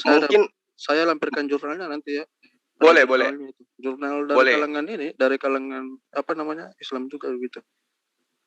Boleh. Karena yang saya tahu, yang dimaksud di dalam sejarah pembukuan Al-Quran itu ada beberapa mushaf yang kemudian dijadikan sebagai rujukan untuk Said, ya. Bagaimana kemudian dia mengangkat sebuah kesimpulan bahwa inilah kitab suci setelah mereka itu melakukan kodifikasi tentang mushaf-mushaf ini. Abdullah bin Mas'ud, Ubay bin Ka'af, Ali bin Abi Thalib, terus Abdullah bin Abbas, Umar bin Khattab, Hafsah bin Umar, Aisyah bin Abi Bakar, Ummu Salamah, Abdul bin Amr, dan juga satu lagi Abdullah bin Zubair. Nah, ini adalah orang-orang yang dijadikan sebagai acuan kemudian untuk bagaimana Utsman ketika diperintahkan untuk membukukan Al-Quran. Jadi bukan berarti mushafnya Ibnu Mas'ud itu tidak dipakai. Siapa bilang? Justru kemudian setelah mushaf-mushaf ini digabungkan lalu dibukukan menjadi sebuah kitab yang dikatakan kemudian Al-Quran, mushaf-mushaf dari para penulis ini ya itu dibakar, bukan karena salah atau bukan karena kemudian tidak dipakai lagi, tidak, tapi karena sudah dibukukan dalam satu kitab yang kemudian disebut Al-Quran. Nah, ini yang perlu saya pahamkan kepada para sahabat. Makanya saya ingin bertanya, dari mana Anda mendapatkan sumber bahwa naskah Ibnu Mas'ud itu tidak dipakai gitu loh pada saat pembukuan Al-Quran? Ini yang perlu Anda jabarkan kepada kita. Kemudian, mohon maaf, tadi saya bilang tidak dipakai, tapi dibakar ya. Iya, semua yang ada pada masa itu yang dianggap sebagai tulisan yang sudah dibukukan dalam sebuah buku yang kemudian disebut dengan Al-Quranul Karim itu memang dibakar. Contoh gini, saya hadir sebagai murid, saya menuliskan sebagian, sahabat yang lain menuliskan sebagian, yang lainnya menuliskan sebagian. Nah, ketika dibukukan, dikumpulkan apa yang saya tuliskan, sahabat yang lain tuliskan, kemudian yang sahabat lain tuliskan, dirangkum dalam sebuah buku, sudah disatukan, masing-masing catatan-catatan kami ini dibakar. Karena jangan sampai catatan saya puluhan tahun, ratusan tahun, bahkan ribuan tahun kemudian, dianggap inilah Al-Quran yang benar, yang lainnya salah. Atau sebaliknya, catatan-catatan teman saya yang tidak lengkap itu dianggap sebagai ini yang benar, yang lainnya salah. Nah, itu yang faktor pertama. Faktor kedua, karena dialek masing-masing yang kemudian ingin disatukan menjadi bahasa nasional pada saat itu. Ada yang menuliskan menggunakan dialek Bugis, ada yang menuliskan menggunakan dialek Makassar, ada yang mengatakan bahasa Minang dan seterusnya, bahasa setempat lah, bahasa Jazirah Arab pada masa itu. Ya, sehingga dianggap penting untuk mengangkat sebuah tulisan yang semuanya sama. Makanya ketika para sahabat datang kepada Rasulullah, dibacakan tulisan dari satu jazirah dari kabilah yang satu, Rasulullah mengatakan itu sudah benar. Datang lagi kabilah yang dikatakan itu juga sudah benar. Berarti tidak ada yang salah di sini. Yang dibakar itu adalah ejaan-ejaan yang kemudian mau disatukan dalam bentuk satu bahasa yang menjadi bahasa masyarakat Arab pada umumnya. Jadi bukan dibakar dalam arti kata tidak, ini salah, ini keliru, tidak. Tetapi karena sudah dilengkapi, saling melengkapi dalam sebuah buku, dalam sebuah kitab yang kemudian disebut Al-Quranul Karim. Nah, itu penjabaran saya. Nah, sekarang ketika Anda mengatakan bahwa Lukas itu memang bukan muridnya Yesus langsung, tetapi Lukas itu menerima dari Rasul. Nah, menerima dari Rasul yang mana? Siapa di antara ke-12 murid ini yang pernah bertemu dengan Lukas? Mana dalilnya? Misalnya Yohanes anak Nikodemus bertemu dengan Lukas. Mana dalilnya? Siapa yang mengatakan itu? Lukas pernah bertemu dengan Andreas. Mana dalilnya? Yang ada Lukas bertemu dengan Paulus. Nah, Paulus pernah nggak bertemu dengan Yesus? Kok bisa seperti itu? Kalau kami kan jelas, Hafsah bertemu dengan Rasulullah, Umar bin Khattab bertemu dengan Rasulullah, Ummu Salamah, Abdullah bin Amr, Abdullah bin Zubair, Ali bin Abi Thalib, Abdullah bin Abbas, Ibnu Abbas dan seterusnya itu bertemu, hidup bersama dengan Rasulullah, berjumpa mereka. Nah, Lukas Anda katakan bertemu dengan rasul-rasul. Rasul siapa? Murid yang mana yang ketemu dengan Lukas? Mana dalilnya? Silakan. Silakan dari pihak Kristen. Mana ikan-ikan ini sama seger-seger? Siap. jadi rasul-rasul apa namanya yang ketemu dengan Lukas tuh saya belum baca lebih jauh ya mengenai rasul-rasul yang ketemu dengan Lukas deh. Tapi Lukas di ayat Lukas 1 kan dia bilang dia apa namanya dari pelaku firman ya. Jadi pelaku firman itu ya rasul-rasul itu juga kan. Cuman saya belum ketemu sih. Saya lagi cari-cari juga sih. Kira-kira seperti itu ya. Oke, jadi Anda selama ini mengimani sebuah tulisan yang Anda tidak tahu kepastiannya bahwa tulisan ini memang benar-benar bersumber dari Yesus. Itu terlihat dari cara Anda menjawab. Anda mengatakan Pak Lukas memang tidak pernah bertemu dengan Yesus, tapi Lukas pernah bertemu dengan Rasul. Rasul yang mana? Harusnya kalau Anda adalah pengiman dengan iman yang benar, ya, tidak hanya mengikuti saja, imani saja. Anda dari awal sudah tahu bahwa Lukas bertemu dengan si Andreas, atau dia ketemu dengan Yakobus, atau dia ketemu dengan siapa. Tapi hari ini Anda belum tahu itu. Padahal itu adalah dasar pijakan kitab Anda bisa dianggap sebagai kebenaran. Nah itu satu, itu poin yang penting. Poin yang kedua, yang tiba di tangan Anda ini adalah bahasa Indonesia. Sementara kita tahu menurut sejarah Yesus itu mengajarkan kitab suci, ya baik kitabnya Musa ataupun yang dianggap dia sebagai Injil, itu menggunakan bahasa ibu, bahasa Aram. Bahasa Aram. Nah, master daripada kitab Anda itu adalah bahasa Yunani. Bagaimana kemudian dari bahasa Aram ke bahasa Yunani? Siapa yang siapa yang menarasikan dari bahasa satu ke bahasa ini? Siapa yang menerjemahkan dari bahasanya Yesus ke bahasanya kitab Anda yang menjadi masternya, yaitu bahasa Yunani? Siapa? Kalau Rasulullah Muhammad SAW kan jelas Al-Quran. Ketika Rasulullah Muhammad SAW menginginkan mengirim surat misalnya ke sebuah wilayah di luar daripada bangsa Arab, maka ada muridnya yang diperintahkan kemudian untuk menulis surat. Tuliskan surat ini ke dalam bahasa orang Ibrani misalnya.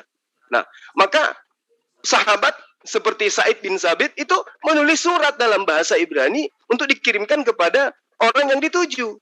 Nah, sekarang siapa yang diperintahkan oleh Yesus untuk menuliskan sebuah surat ke penulis-penulis bahasa Yunani ini? Kalau misalnya Anda mengatakan kitab kami sudah diterjemahkan dengan benar bahasa Indonesia, oke. Sekarang bahasa Indonesia ini diterjemahkan masternya apa? Bahasa Yunani. Nah, ini masalah.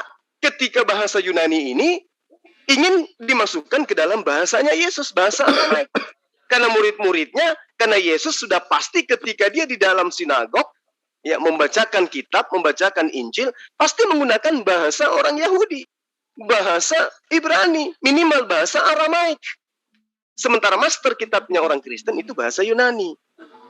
Nah ini gimana jalan ceritanya? Anda bisa menjadikan kitab Anda, Lukas tidak pernah bertemu Yesus, kemudian bahasanya juga bukan bahasanya Yesus, tapi bahasa Yunani. Di mana kita tahu, kalau sahabat Kristen itu mau jujur, Yunani itu adalah pusat paganisme, pusat daripada ajaran-ajaran politeisme, animisme, politeisme, Hellenisme, Stoa, itu berkumpul di Yunani. Sementara kitab Anda masternya bahasa Yunani. Tentu bahasanya ini mempengaruhi, ya tentu keyakinan orang-orang di sana itu mempengaruhi rasa bahasa ini. Sama seperti di Indonesia. Allah Anda katakan adalah bahasa Indonesia. Sampai-sampai kitab Anda juga menggunakan kata Allah. Begitu bahayanya bahasa ini. Berpengaruh terhadap kedudukan sebuah kitab suci. Berpengaruh terhadap keabsahan sebuah keyakinan. Allah yang bukan dari bahasa Yunani, bukan dari bahasa Inggris, ada di dalam kitab Anda. Katanya itu bahasa Arab. Katanya sudah masuk bahasa Indonesia. Nah inilah bukti bahwa bahasa itu sangat mempengaruhi keyakinan. Nah, kitab Anda sumbernya adalah bahasa Yunani. Keyakinan orang Yunani adalah penyembah dewa-dewa, penyembah roh-roh. Dan itu adalah merupakan satu kebudayaan yang turun-temurun oleh orang Yunani, menyembah terhadap banyak Tuhan, banyak dewa. Nah, coba Anda uraikan sini ya. Kalau Anda belum bisa, mungkin bisa jadi PR. Kapan hari Anda bisa masuk lagi menjelaskan bahwa kitab kami bukanlah bahasa Yunani, atau kitab kami bahasa Yunani. Dasar pijakan kebenarannya begini, Yesus pernah bertemu, lalu mengajarkan kepada orang-orang itu untuk menuliskan apa yang disabdakan dengan menggunakan bahasa Yunani, agar ajarannya itu diajarkan kepada orang-orang Yunani. Nah, kita buktikan itu, apakah betul? Karena Yesus dalam kitab Anda, yang sudah bahasa Indonesia, mengatakan, aku diutus hanya kepada domba-domba yang hilang dari Bani Israel. Nah, kalau dia diutus kepada domba-domba yang hilang dari Bani Israel, kudu wajib ada kitabnya yang menggunakan bahasa Israel. Tapi kalau kemudian Matius 28 dijadikan sebagai cuan, dia juga memerintahkan penginjilan terhadap non-Israel, berarti juga ada kemudian kitabnya ajaran Yesus yang menggunakan bahasa non-Israel. Berarti harus ada dua. Yang tadi, aku diutus hanya kepada domba-domba yang hilang dari Bani Israel menggunakan bahasa Israel, kemudian sampaikan Injil ke seluruh dunia menggunakan bahasa masing-masing, bahasa yang ada di dunia. Nah, ini perlu dibuktikan. Jangan cuma bahasa Yunani. Karena Yesus juga mengaku, aku diutus kepada domba-domba yang hilang dari Bani Israel. Mana pengajarannya yang menggunakan bahasa Ibrani, bahasa Aramaik? Mana kitabnya kemudian? Mana murid-muridnya yang menuliskan dengan menggunakan bahasanya Yesus sampai hari ini? Nggak ada. Anda pun, kalau boleh saya katakan, kitab Anda itu sebenarnya bukan kitab terjemah. Yang ada di tangan Anda itu bukan kitab terjemah. Yang ada di tangan Anda itu adalah kitab revisian. Kenapa saya katakan kitab revisian? Karena kitab Anda yang ada sekarang itu dalam ejaan EYD, itu adalah kitab yang kemudian direvisi dari ejaan lama. Sehingga dikatakan ada terjemahan lama, ada terjemahan baru. Berarti kitab Anda bukan terjemahan, tetapi adalah revisian dari bahasa Melayu, bahasa Indonesia ke bahasa Indonesia. Itu yang ada di kitab Anda. Jadi jauh sekali status kebenarannya dibandingkan Al-Quran. Hadits pun tidak mampu dia sampai. Kitab Anda itu sampai hadits pun tidak nyampe. Apalagi sampai kepada Al-Quran. Saya kira begitu untuk sementara. Baik, Ustaz Unggul sudah ada, Bang? Ustaz Unggul tadi terlempar dari tadi itu. Nggak bisa masuk. Ustaz Unggul bisa monitor? Oh, berarti Juma itu kalau masalah revisi bukannya ini Al-Quran belum diperkenankan bicara ya? Masih proses ini seger-seger ini. Revisi juga ya Juma. Aduh. Gimana Bang? Bentar Mas Juma. Ini orang ini punya adab apa enggak ya? Udah dimoderatori, udah dipimpin, masih nerocos. Izin saya coba jawab ya. Sebentar. Saya masih mencari Ustadz Unggul karena ini 2 lawan 1. Bentar ya. Ustadz Unggul bisa monitor? Oh, rupanya masih terpental belum masuk. Nggak ada. Kan untuk menjawab? Kenapa harus pakai ditulis dalam bahasa Yunani ya? Jadi zaman Yesus hidup juga kan sudah hidup multi etnis kan, ada dari Yunani, dari Romawi juga ada kan, dari Eropa. Jadi sudah ada multi etnis di Israel zaman penjajahan Romawi itu. Nah, Yesus wajar kalau Yesus pakai bahasa Aram karena dia lahir semuanya di Israel, jadi bahasa sehari-hari dari orang tuanya juga pasti turun ya. Nah, ketika dia mengajar, itu juga orang-orang Yunani juga ikut tertarik dengan pengajaran Yesus. Yang mereka mengenal politisme. Nah, lalu untuk waktu zaman Yesus selesai mengajar atau selesai melayani, untuk menjangkau jiwa-jiwa itu ya perlu disebarkan memakai bahasa bukan memakai bahasa sehari-harinya bangsa Israel ya, tetapi memakai bahasa lingua franca saat itu. Bahasa lingua franca saat itu bahasa Yunani. Jadi untuk menjangkau banyak orang atau menginjili di negara-negara di bangsa-bangsa lain, ya salah satunya atau alternatifnya ya harus pakai bahasa Yunani, kira-kira seperti itu ya. Lalu untuk masalah tercemarnya bahasa Yunani dengan ajaran-ajaran politisme itu kan kayaknya udah dibantah Lukas sama Paulus deh. Saya kurang paham di kisah Rasul mana, tapi ada diceritakan bahwa Lukas dan Paulus juga menginjil, lalu orang menyebut mereka itu dewa Zeus dan dewa Hermes. Nah, di situ Lukas dan Paulus tidak terima kan? Jadi mereka itu merobek baju mereka karena dibilang dewa Zeus dan dewa Hermes. Jadi dari saat itu juga tuh berarti kita bisa kayak berasumsi bahwa memang zaman itu tuh ada pertemuan antara perbedaan kepercayaan, tetapi perbedaan kepercayaan itu bisa bisa dibatasi begitu oleh Lukas dan Paulus, kira-kira seperti itu ya. Mungkin jawaban saya baru segitu. Jadi gini kawan, boleh saya tanggapi Bang? Boleh, silakan Mas, silakan. Ya, oke. Itu adalah salah satu jawaban, saya hargai itu jawaban Anda ketika kemudian Paulus dan Barnabas ketika ke Antioquia, kemudian para penganut ajaran pagan di sana mendudukkan Barnabas dan juga Paulus ini sebagai dewa. Kemudian Paulus mengatakan, saya bukan dewanya, yang dewanya itu adalah Yesus, kan gitu ya. Nah, kemudian jawaban Anda mengatakan bahasa yang ada pada saat itu bahasa Yunani. Oke. Tapi bukankah Anda juga mengakui bahwa Yesus menerangkan dirinya di dalam Matius 14 ya. Di situ dikatakan bahwa aku diutus hanya kepada domba-domba yang hilang dari Bani Israel. Kan gitu. Nah, ketika ada pengakuan Yesus diutus kepada domba-domba yang hilang dari Bani Israel, berarti ada pengajaran Yesus yang menggunakan bahasa Bani Israel. Nah, ini yang menjadi pertanyaan, mana ajaran Yesus yang menggunakan bahasa Israel itu? Sementara kitab Anda masternya bahasa Yunani. Ini yang jadi masalah. Ketika kemudian Anda mengatakan orang pada masa itu mereka menggunakan banyak bahasa, oke. Bisa dimaklumi bahasa Yunani adalah bahasa penguasa kala itu. Sehingga orang-orang akan menggunakan bahasa Yunani. Nah, pertanyaannya kemudian, apakah ketika Belanda datang ke Indonesia menjajah, pribumi pada masa itu melakukan proses belajar tentang agama Islam menggunakan bahasa Belanda? Tentu tidak. Tentu tetap menggunakan bahasa pribumi. Demikianlah umatnya Yesus. Ketika dijajah, hidup di bawah penjajahan kekaisaran Romawi, yang adalah penjajah yang berkuasa atas tanah mereka, adalah mustahil ketika Yesus mengajarkan murid-muridnya dengan menggunakan bahasa penjajah. Nggak mungkin. Pasti menggunakan bahasa pribumi, bahasa ibu. Makanya ketika Yesus itu, saat-saat gentingnya dia katakan apa di atas, ketika diambil nubuatan dari Mazmur 22 itu. Eli, Eli, lama sabaqtani. Dia tidak menggunakan bahasa Yunani di situ. Artinya keseharian Yesus itu kebiasaannya menggunakan bahasa ibu. Nah, ini yang menjadi pertanyaan. Mana ajarannya yang menggunakan bahasa ibu ini? Injil-injil Yesus yang menggunakan bahasa ibu ini mana? Ini yang perlu dicari. Kalau Anda mengatakan Yesus itu mengajar menggunakan bahasa Yunani, itu masih bisa diragukan berdasarkan kitab Anda. Karena tidak ada seruan Yesus menggunakan bahasa Yunani dalam kitab Anda. Di dalam kitab Anda sudah terjemah bahasa Indonesia, masih menyimpan bukti akurat. Yesus itu mendalami, mencintai, menyayangi bahasa ibunya. Elie, Elie, lama sabaqtani. Tuhanku, Tuhanku, mengapa engkau meninggalkan aku?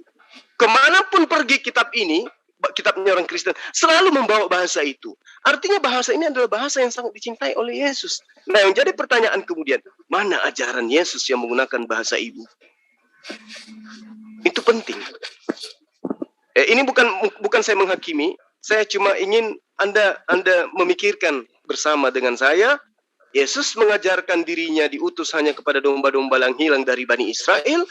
Kemudian muncul dalil Matius 28 ayat 16 sampai seterusnya sampai 20, yang mana kemudian ayat ini oleh para ahli Bible yang dari kalangan Kristen sendiri mengatakan bahwa ayat 16 sampai ayat 20 di Matius 28 itu adalah ayat sisipan, tambahan maksudnya, tambahan.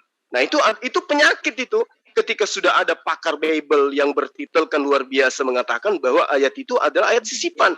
Artinya palsu bahasa kita. Ayat itu palsu. Artinya kalau betul-betul itu palsu, maka celaka. Artinya Yesus memang betul-betul hanya diutus kepada domba-domba yang hilang dari Bani Israel. Dengan demikian, kitabnya, ajarannya yang menjadi hasil penyelidikan orang-orang yang hidup sesamanya harus menggunakan bahasa Aramaik. Karena itu adalah bahasanya Yesus. Pertanyaannya, mana kitab itu, mana ajaran itu? Silakan. Iya. Mohon izin menjawab. Ya, silakan. Mas, silakan. Waktu dan tempat ini kita cukup adil ya. Jadi saya tidak mengatakan bahwa Yesus mengajar dalam bahasa Yunani ya. Yesus itu 100% mengajar dalam bahasa Aramaik itu. 100% saya yakin. Tapi untuk memberitakan itu ke segala bangsa, itu ditranslitkan ke bahasa lingua franca, bahasa Yunani. Jadi tidak ada istilah Yesus mengajar pakai bahasa Yunani itu ya. Jadi jadi pengertian saya juga sama. Yesus tidak pernah mengajar bahasa Yunani, tapi dia mengajar dalam bahasa Aramaik begitu. Berarti kita sepakat. Berarti kita sepakat bahwa Yesus itu mengajarkan tentang apapun yang berkaitan dengan keyakinannya dia, itu menggunakan bahasa Aramaik. Karena pada masa Yesus bahasa Ibrani itu sudah menjadi bahasa yang sangat sakral, bahasa tabu. Itu hanya digunakan dalam upacara-upacara keagamaan Yahudi, bahasa Ibrani itu. Nah, ini menandakan bahwa ada masa senggang di mana bahasa Yesus pada saat mengajar kemudian ditranslate ke dalam bahasa Yunani, gitu loh. Sementara rasa sebuah bahasa itu berbeda dengan rasa bahasa yang lain. Tidak bisa sama, gitu loh. Apatah lagi kalau tidak ada instruksi langsung dari sang narasumber untuk kemudian ajarannya ditranslate ke dalam bahasa yang lain. Hanya inisiatif orang-orang yang hidup pada masa itu dengan tujuan tertentu menuliskan sebuah karya tulis kepada non-Yahudi. Yang menjadi acuannya kemudian, yang menjadi kemudian pertanyaan di sini adalah apa yang menjadi acuan para penulis kitab Yunani menuliskan sebuah karya yang kemudian dijadikan sebagai kitab suci. Seperti misalnya nih, orang Indonesia, Islam Indonesia, ada Al-Quran terjemah bahasa Indonesia. Acuannya adalah Al-Quran yang dalam bentuk ori, yaitu bahasa Arab. Ketika ada yang keliru atau ada yang salah di dalam terjemah, kembali kepada sumber aslinya. Bahwa ini salah, ini keliru, perlu direvisi. Acuannya kemudian adalah kata di dalam Al-Quran. Contoh misalnya, ketika ada kata kul dengan menggunakan huruf ha dengan lam, diterjemahkan dengan kata makanlah. Misalnya, maka ini keliru. Untuk mengetahui bahwa ini makanlah atau katakanlah yang benar yang mana, maka kembali kepada ori teks. Di ori teksnya ternyata menggunakan huruf ha dengan lam. Berarti kul. Berarti jelas itu adalah suatu perintah, kata perintah dari Allah kepada penerima perintah itu untuk mengatakan, katakanlah, kul, katakanlah ya Muhammad. Bukan dia diartikan bahwa makanlah wahai Muhammad. Antara kul dengan kul itu berbeda. Kul, katakanlah, kul itu makanlah. Artinya itu salah. Salah terjemah kalau dikatakan makanlah. Nah, bagaimana bisa mengetahui ini makanlah atau katakanlah? Kembali kepada ori teks. Kitab Anda sekarang, ketika Anda mengatakan berasal dari bahasa Yunani, oke, anggaplah bahasa Yunani menjadi kitab Anda hari ini. Di situ ada dikatakan apostolos misalnya. Bagaimana kemudian Anda bisa membenarkan, meyakini bahwa apostolos itu betul-betul adalah malak atau rasul di dalam bahasa Ibrani? Sementara bahasa Aram, sementara ori teks daripada ajaran pertama awal mula Yesus itu sudah tidak ada. Nah itu dari segi bahasa aja sudah error. Belum lagi berbicara mengenai pelaku. Bagaimana kemudian penulis yang menuliskan bahasa Yunani ini benar-benar tidak pernah berjumpa dengan sumber informasi. Ini gimana ceritanya Anda bisa meyakini bahwa kitab Anda itu adalah sebuah firman Tuhan, apatah lagi yang ada sekarang itu bahasa Indonesia.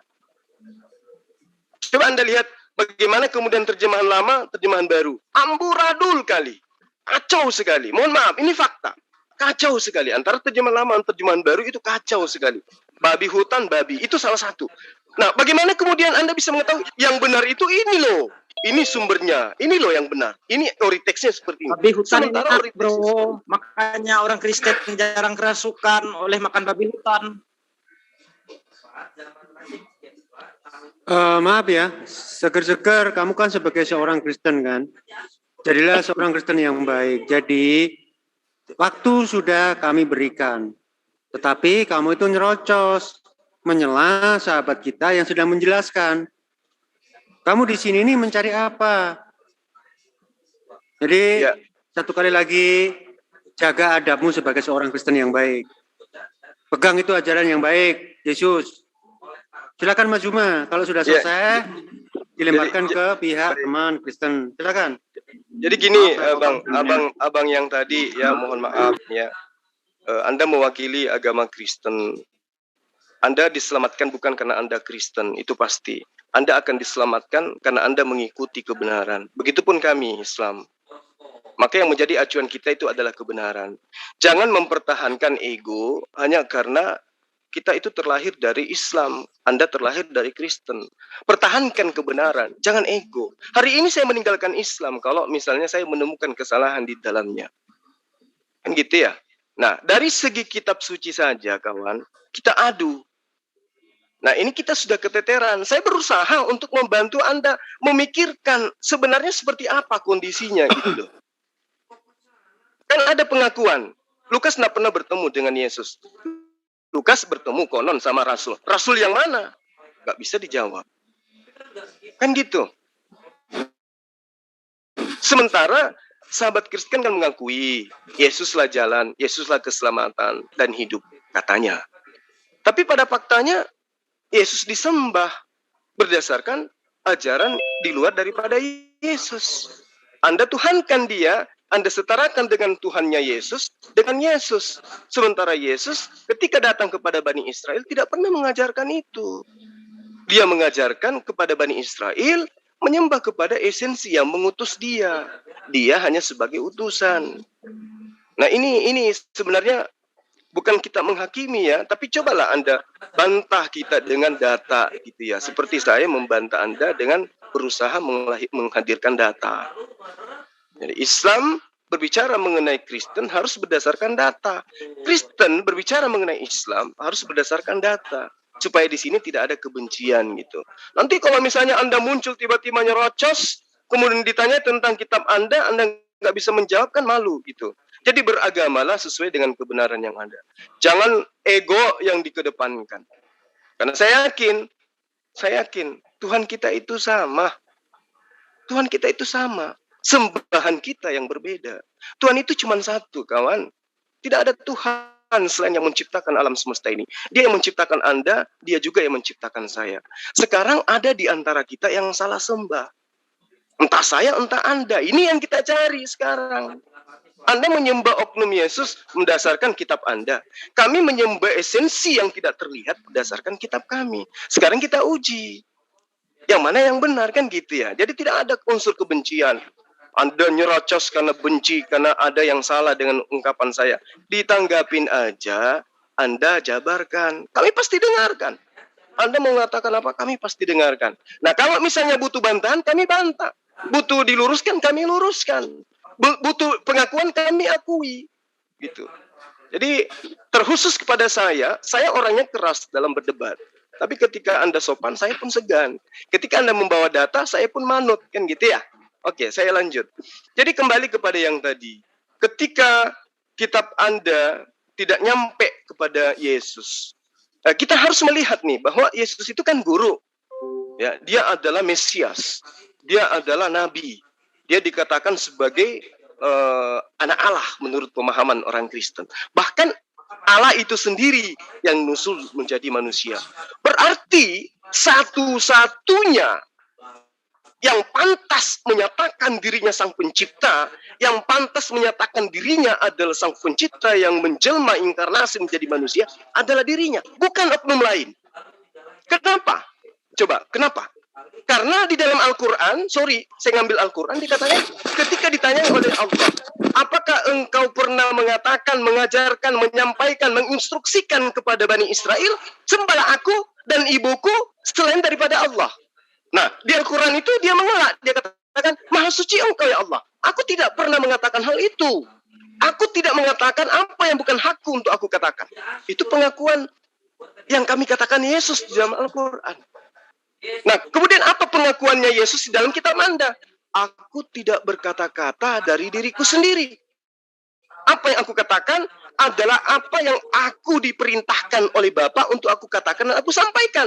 Berarti Yesus ini sangat berhati-hati di dalam menyampaikan firman. Tidak sembrono, tidak sembarangan, tidak serampangan. Bagaimana dengan kitab Anda, penulis kitab Anda? Yang Anda katakan kitab suci, Eupolius yang mulia. Banyak orang, apakah itu firman Tuhan? Sahabatku, Theophilus, apakah itu firman Tuhan? Jemaat yang ada di Antioquia, dari Paulus yang dikasihi Tuhan Kristus di dalam nama Bapa. Apakah itu firman Tuhan? Mereka serampangan, mereka sembarangan ngomong, asal-asal dia ngomong, sementara sang firman, menurut Anda, yang nusul menjadi manusia, itu dengan hati-hati mengatakan, aku tidak berkata-kata dari diriku sendiri. Apa yang aku katakan adalah apa yang diperintahkan oleh dia yang telah mengutus aku untuk aku katakan, aku sampaikan. Nah sekarang Paulus menulis surat itu, siapa yang perintahkan? Perkataannya dari mana? Ucapan siapa yang dia lontarkan kemudian? Siapa yang berkata dengan mulutnya bahwa Yesus itu adalah Tuhan, dan apa yang dikatakannya itu diimani sepenuh hati, maka dia akan diselamatkan. Ini firman siapa yang diucapkan oleh Paulus? Siapa yang memerintahkan perkataan ini untuk ia ucapkan? Siapa yang menyunatkan dirinya? Yesus Kristus tidak berguna baginya. Siapa yang memerintahkan Paulus mengucapkan perkataan-perkataan seperti ini? Dengan matinya Yesus di tiang salib, maka kita Kristen dibebaskan dari aturan-aturan Taurat dan dimerdekakan dari kuk penghambaan. Ini Paulus dapat informasi dari mana? Sementara Yesus yang adalah konon katanya firman yang nuzul menjadi manusia tidak pernah mengatakan itu. Lalu Paulus dapat dari mana ilmunya? Nah sekarang Anda sebagai sahabat saya Kristen duduk di mana ini sekarang? Ikut kepada siapa? Paulus atau Yesus? Kalau ikut kepada Yesus, maka sudah pasti Anda mengikuti perkataan-perkataan Yesus. Nah sekarang coba Anda bercermin. Nyembah Yesus berdasarkan perkataan Yesus kah? Atau berdasarkan perkataan Paulus? Ini penting. Kalau Anda mengatakan, oh Paulus pernah bertemu Yesus kapan? Di mana bertemunya? Ketika dia ke Damsyik. Siapakah engkau Tuhan? Akulah Yesus yang kau aniaya. Dari mana Paulus tahu bahwa itu adalah suara Tuhan? Nah, ini semua adalah kisi-kisi yang saya coba untuk sampaikan kepada para sahabat untuk dijadikan sebagai bahan renungan, bahan pikiran. Saya bukan mendogma, saya bukan mendoktrin. Semata-mata saya bawa data. Apa yang Yesus katakan, apa yang Paulus katakan, dan apa yang sahabat-sahabat saya imani. Kami Muslim, sahabat, itu sudah final. Sudah final bagi kami. Yesus itu adalah Nabiullah, dia adalah Rasulullah, dia adalah penutup para nabi untuk Bani Israel. Dan dia adalah utusan Allah subhanahu wa ta'ala yang maha suci lagi maha tinggi. Itu sudah final. Bagi kami itu sudah final. Dan kami duduk di dalam Yohanes 17 ayat 3. Terima ataupun tidak, Anda tersakiti ataupun tidak, dalil itu ada di kitab Anda. Hidup kekal itu adalah mereka mengenal Engkau yang mengutus aku satu-satunya Tuhan dan mengenal aku sebagai utusanmu. Kami ada di poin itu, alhamdulillah. Nah sekarang sahabat Kristen, apakah Anda di poin itu? Bahwa Yesus itu hanya utusan dan hanya satu Allah pencipta, yaitu Allah yang ada di atas langit yang telah mengutus Yesus nuzul menjadi nabi, menjadi rasul di atas muka bumi. Silakan Anda tanggapi pernyataan saya yang pada intinya penyampaian saya ini tidak ada tendensi kebencian, semata-mata untuk menjabarkan sesuai dengan data. Silakan. Baik, terima kasih Mas Imam. Silakan dari pihak Kristen. Chat sementara aku tutup karena nggak elok ya kita saling menghujat di dalam chat itu. Lebih baik suarakan suara kalian di sini agar yang lain ikut belajar. Saya coba menjabarkan pelan-pelan ya. Jadi kenapa? Mas Ikan, tolong agak gedein dikit ya, biar siap. Jadi saya coba menjabarkan sedikit. Bentar, sebelum dilanjut, agak dekat dikit. Tes. Ya, agak kecil. Jadi nanti kalau suaramu jelas kan enak didengar. Berarti headset saya yang kurang bagus. Oke, silakan dilanjut. Kami berusaha untuk memfokuskan sound. Jadi pertama, jadi kenapa ditulis dalam bahasa Yunani? Dari pertama ya, saya coba tangkap dari pertama.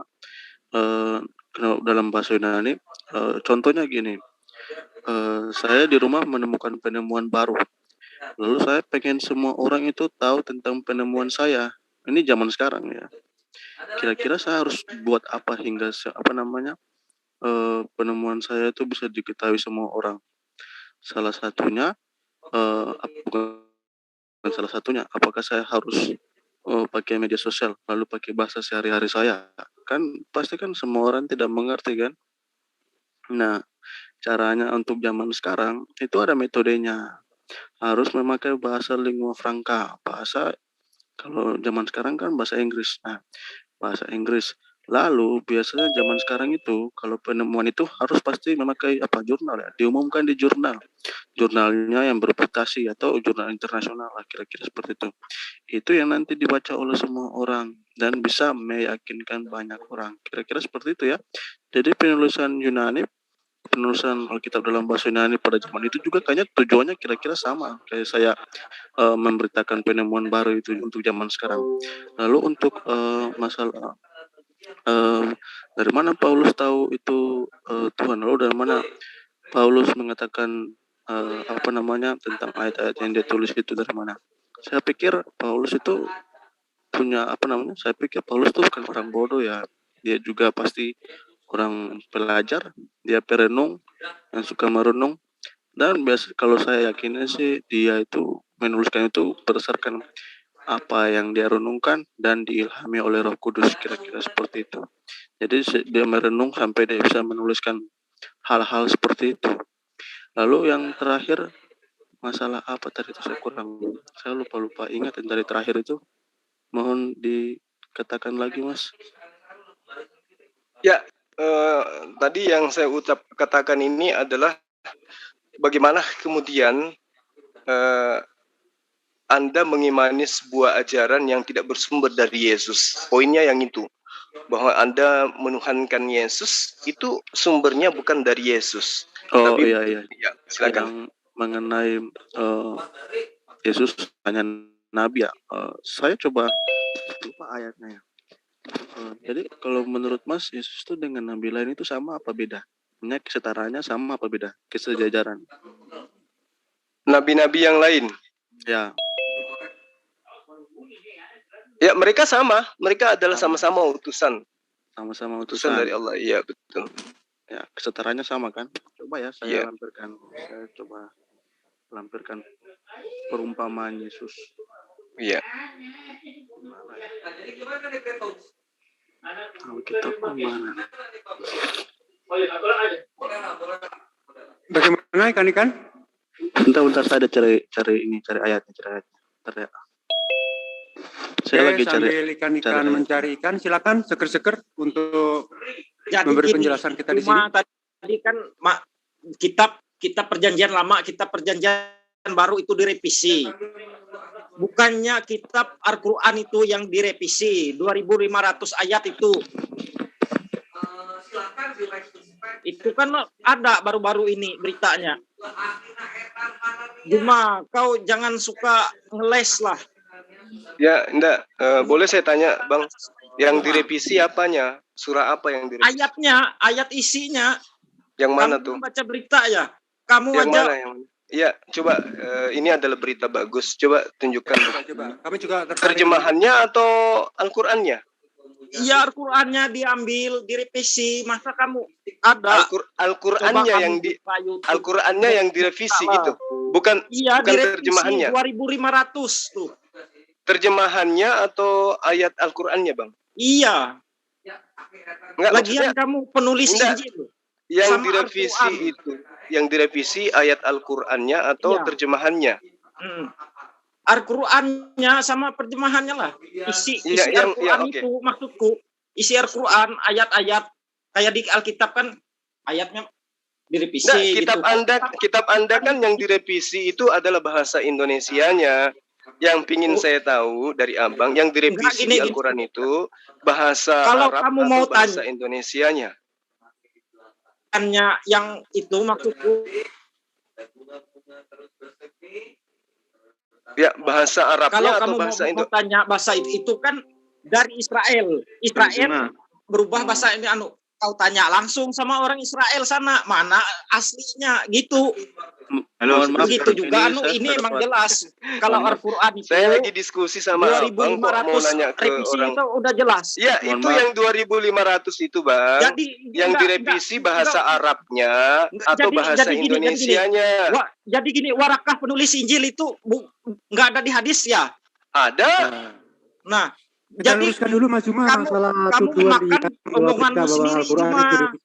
Siapa itu Warakah Mari waktu dia. kamu debat sama sang debater? Ingat Kayaknya nggak? ini Dia Enggak, dia merupakan tunggu. moderatornya. Jadi kamu Ini penting bagi meludah saya. dilat. Coba Tunggu bang. kan Udah. di Napas hati-hati dulu bang, atur teman-teman. napas. Kasihan amat hidup lo. Atur Benar napas tuh. bang, atur napas Coba. pelan. Jangan emosi. Saya dengarkan Siapa yang pertanyaan emosi? saya. Siapa yang Yang Anda emosi? katakan Yang benar. direvisi Ini itu- kenyataannya. Siapa itu Warakah? Kamu Enggak, nanti kamu saya jawab ingat nggak itu. omongan Saya kamu itu? Kamu butuh enggak. kitab suci Jadi saya enggak- tadi enggak yang Anda jelas katakan kamu ini. direvisi. Berarti benar omongan sang debater itu. Kamu itu ular berbisa kepala dua. Jelas itu. Oh, ya udahlah. yang lain Bagus jangan itu bang, ketawa, kepalanya jangan- cuma dua. Ya. Ada yang Malu-maluin berkepala malah. kecil malah. Yang lain Itu menjulat Abang, jimat jangan lidah emosi, ludahmu sendiri bang. loh. Ibarat kamu koi. Bang, jangan emosi. Santai aja. Dengan saya itu santai aja. Saya Sumber ingin tahu yang direvisi Kasihan amat itu. hidup lo. Kasihan yang lo. Aku kasihan sama kamu. Ya, kalau Anda kasihan sama saya, tolong dijelaskan kepada saya. Yang direvisi itu bahasa Arabnya atau bahasa Indonesianya, Bang?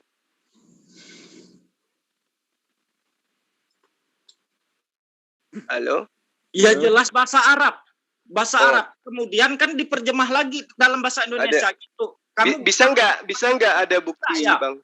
Bisa nggak ada bukti? 2.500 coba Biar aja cek YouTube. biar mulut abang itu Cek tidak seperti Google pantat ayam. gitu. Nah, Cuman bunyi jadi siapa saja yang gitu loh. direvisi? Kalau Ada diajarkan nggak itu bukti yang bisa Anda berikan Coba bahasa kamu Arab dalam aja. Al-Quran direvisi? Ada nggak, Bang? Jadi kamu tuh udah kejebak. Aku tuh sengaja ngejebak biar Maksudnya apa lihat ini? kamu. Jadi Anda udah yang jelas. terjebak atau saya? Anda mengatakan Kamu terjebak Al-Quran oleh dalilmu sendiri. direvisi. Mana buktinya? Anda tidak bisa Kamu membuktikan. terjebak oleh Nah, dalilmu sama- sendiri. Coba sama kamu seperti- buka di Google, buka YouTube. Sama kah, seperti Reisi, Paulus Arab Saudi. menipu Anda. Yesus dikatakan Tuhan. Mana buktinya Yesus Tuhan? Sementara Kalau yang kamu mau ada bukti, tanya terbukti sama Yesus orang itu Israel manusia. Tin, kamu itu hanya buka di Google, Tin. Kita ini kalau memang Al-Quran direvisi. Buka lah. Halo, Itu jelas. buat teman-teman yang lain, kita serahkan sama Mas Juma ya. Direvisi. Jadi Abang, makan ludah Mas Juma. sendiri. Abang, Kejebak kamu, Anda kamu salah jelas orang, kejebak. Bang. Mending Anda kamu salah nggak usah orang. live. Kalau dialog seperti itu, Anda salah orang. Mending Saya kamu nggak nggak pas usah live dengan lagi. dialog Warok begitu. penulis Injil aja. Kalau Kamu mau nggak jelas. berantem, Siapa ya itu Warokah? cari Kata lain kamu. lah yang Ingat lain. Aku nggak? nggak Ingat berani nggak? berantem. Tapi Baik kalau ya, Anda mau satu kali berantem lagi. data, Kamu ingat nggak bacot kamu gitu Sebentar. di roomnya sang Satu debater? kali Ingat lagi nggak? saya Siapa peringatkan itu untuk Warokah? seger-seger dilarang menghujat personal. Siapa? Aku nggak menghujat. Dia Satu dilarang menghujat terjebak personal. sendiri. Kalau membuat premis di sini silakan di-share datanya. Kalau tidak ada data berarti kamu tidak. kasihan. Oke ya, satu kali lagi yang sopan di sini. Kami di sini bukan cuma acak-acakan. Kami bukan Zoom seperti Zoom yang lain. Di sini boleh silakan kalian membawa data. Tanpa data, kami anggap kalian cuma omong kosong. Tong kosong bunyinya nyaring. Jadi satu kali lagi saya peringatkan yang terakhir. Kalau seger-seger membuat premis tanpa data, menuduh Al-Quran direvisi, silakan di-share datanya. Kami dengan senang hati akan melihat dan membaca dan mempelajari. Kalaupun itu betul-betul terbukti, saya sendiri akan keluar dari Islam. Oh, berarti Bapak belum tahu. Coba aja Bapak Bukan masuk. masalah belum tahu atau nggak tahu. Kamu membuat Nah, premis, ini dia. datanya Ini mana? dia. Si Inilah Cuma- kehebatan sahabat Kristen merasa lebih tahu dari kita. Makanya- Sekarang Anda mengatakan Al-Quran direvisi sekian ribu ayat. Mana? Buktikan. ada 2.500 ada jelas. Iya, coba buktikan supaya kita bisa tahu kedudukan Anda di sini adalah betul-betul Nah, sebagai narasumber makanya yang gitu. hebat. Yang Ya, coba silakan. Iya buka makanya lah, coba buka cari makanya tahu. coba buka. Udah Silakan. jelas buka di screen carilah. Itu ada pernah ku anunya. Di Di mana? lipnya Pak KC, Pak siapa itu mereka membahas terus di lipnya langsung di Arab Saudinya memang ada Reisi. Bang, Abang kenal nggak NKC itu siapa, Bang? Coba aja buka YouTube Reisi Al-Quran gitu. Ada itu di Arab Saudi langsung itu. Ya, saya Makanya anggap si seger-seger kurang berita kalian ini. datang ke sini tidak membawa data, tetapi membawa data di Meludah. live yang lain. Jadi artinya di sini Silat cuma omong lidah kosong. Saya kira nggak bisa diteruskan Mas Zuma ya, bukan kami takut. Tapi kalau macam orang kayak begini, kita kan jadi adu urat ini, bukan adu ilmu. Iya, betul. Dia ini tersulut emosi Bang, karena kita Lagian wong buka, gemblung dimasukin. kita buka yang terjadi sebenarnya terhadap kitab mereka. Kesian lah, wajar lah kalau dia emosi, nggak apa-apa. Iya. Serahkan aja, yang lain kasih air yang berhak minum. mengeluarkan itu orang-orang tertentu aja ya. Kalau di waiting room nggak apa-apa. Coba ikan. Kita dengar lagi ikan. Sekali lagi untuk teman-teman yang lain, tolong silent, jangan tumpuk-tumpukan suaranya. Apapun premis mereka, apapun tuduhannya dari mereka, yuk kita bersabar. Tuduhan tadi mengatakan Al-Quran telah direvisi oleh si seger-seger. Setelah kita tanyakan datanya, kenyataannya dia tidak bisa membuktikan, artinya ngomong kosong. Jadi maaf untuk seger-seger tadi ditaruh di waiting room. Buat teman-teman Kristen yang lain, kalau kesini lagi silakan bawa data. Silakan bawa data yang benar sehingga diskusi ini menjadi menarik dan beradab. Jadi jangan seperti seger-seger ya. Untuk Mas Ikan, bagaimana Mas Ikan? Apakah kamu setuju dengan premisnya si seger-seger tadi? Dan bagaimana menurut kamu diskusi hari ini? Apakah kita itu mengkeroyok kamu? Apakah kami itu menjolimi kamu? Silakan seger-seger. Nah, maksud saya Ikan. Silakan Ikan. Maaf, saya keliru nyebut. Silakan Ikan. Ikan? Rupanya tes. Ya ini ya. Tadi teman kamu si seger-seger dengan premisnya yang kayak begitu. Setelah kita tanya, yang ini yang membuat saya prihatin. Di sini suaranya keras tapi datanya nggak ada. Ini kan membuat malu orang-orang Kristen sendiri. Termasuk kamu. Teman kamu datang ke sini menanyakan sesuatu, memberikan premis Al-Quran telah direvisi dan bla bla bla bla. Tetapi setelah diminta data dia tidak bisa membuktikan. Artinya bagaimana itu, Mas Ikan? Kalau saya sih nggak terlalu menanggapi. Tadi saya kalau Mas Segar-Segar yang ini bukannya ini maksudnya, tapi Mas kurang menanggapi gitu. Soalnya udah nggak sesuai ini kan etika kan, maksudnya langsung tanya jawab dikasih waktu tapi nggak digunain. Jadi maksudnya saya malas gitu kalau dengar berdebat kayak gitu. Terima kasih. Berarti kamu ini mengerti aturan, ada adab. Yesus juga mengajarkan adab kan. Jadi ya nanti kalau ketemu sama si seger-seger nasihati itu. Enggak. Kalau untuk Mas Segar-Segar nggak ini aja, ikut aturan aja gitu. Dikasih waktu bicara. Kalau ini ya bilang maaf gitu kan. Ya, saya kira tadi saya cukup memberi waktu buat teman-teman yang lain ya. Saya kasih timer, ternyata timernya tadi bermasalah. Waktu juga saya persilakan secukupnya. Di sini tidak ada kesan ngeroyok. Teman Muslim yang lain ikut turut menjawab, saya yang memotong untuk ditertibkan. Baik, sekarang dilanjut aja Mas Juma. Dilanjutkan itu sebagai variabel aja itu. Ya, tadi yang masalah tadi kan Mas Juma bilang Nabi semua itu kan setara kan. Coba saya kasih ini perumpamaan tentang penggarap-penggarap kebun anggur Markus 12.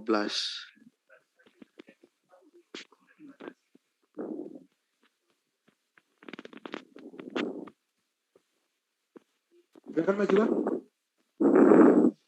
Ya, dia kawan kita mau kasih data katanya ya. Iya, tuh perumpamaan tentang penggarap-penggarap kebun anggur Markus 12 ya. Iya, silakan. Ya, tadi kan Mas Suma bilang bahwa semua nabi itu setara kan. Coba kita baca apakah ada yang dilebihkan gitu atau ada yang mempunyai sesuatu yang khusus. Lalu Yesus mulai berbicara kepada mereka dalam perumpamaan. Adalah seorang yang membuka kebun anggur dan menanam pagar sekelilingnya. Ia menggali lubang tempat memeras anggur dan mendirikan menara jaga. Kemudian ia menyewakan kebun itu kepada penggarap-penggarap, lalu berangkat ke negeri lain. Dan ketika sudah tiba musimnya, ia menyuruh seorang hamba kepada penggarap-penggarap itu untuk menerima sebagian dari hasil kebun itu dari mereka. Tetapi mereka menangkap hamba itu dan memukulnya, lalu menyuruhnya pergi dengan tangan hampa. Kemudian ia menyuruh pula seorang hamba lagi kepada mereka. Orang ini mereka pukul sampai luka kepalanya dan sangat mereka permalukan. Lalu ia menyuruh seorang hamba lain lagi dan orang ini mereka bunuh. Dan banyak lagi yang lain. Dan ada yang mereka pukul dan ada yang mereka bunuh. Sekarang tinggal hanya satu orang anaknya yang kekasih. Akhirnya ia menyuruh dia kepada mereka. Katanya, anakku akan mereka segani. Tetapi penggarap-penggarap itu berkata seorang kepada yang lain, ia adalah ahli waris, mari kita bunuh dia. Maka warisan ini menjadi milik kita. Mereka menangkap menangkapnya dan membunuhnya, lalu melemparkannya ke luar kebun anggur itu. Sekarang apa yang dilakukan oleh tuan kebun anggur itu? Ia akan datang dan membinasakan penggarap-penggarap itu, lalu mempercayakan kebun anggur itu kepada orang lain. Kalau menurut Mas, di sini yang dimaksud kebun anggur itu apa? Perumpamaan Yesus ini loh. Itu adalah pengajaran. Ya, kebun anggur itu merujuk kemana? Ya, merujuk kepada pengajaran para nabi. Kalau hamba yang datang menagih upahnya itu siapa? Kalau menurut saudara? Kalau saya kebun anggur ya bangsa Israel. Nah, terus? Lalu menurut Mas hamba itu siapa? Hamba-hamba yang diutus itu, yang disuruh untuk mengambil upah-upahnya. Oh, itu saya tidak tahu. Nah, kalau Anda? Lalu para apa namanya? Para penggarap-penggarap itu siapa? Lalu ada lagi kan setelah hambanya semuanya dipukul dibunuh, lalu juga ada anaknya yang diutus tuh. Nah, kira-kira itu siapa itu kira-kira? Ya, tolong Anda jelaskan ke saya karena itu Kalau adalah saya kitab sih, Anda. Ya. Kalau saya sih jelasnya tuh ya kebun anggur, lihat. Adalah seorang membuka kebun anggur. Berarti itu Allah sedang mempercayakannya kepada bangsa Israel.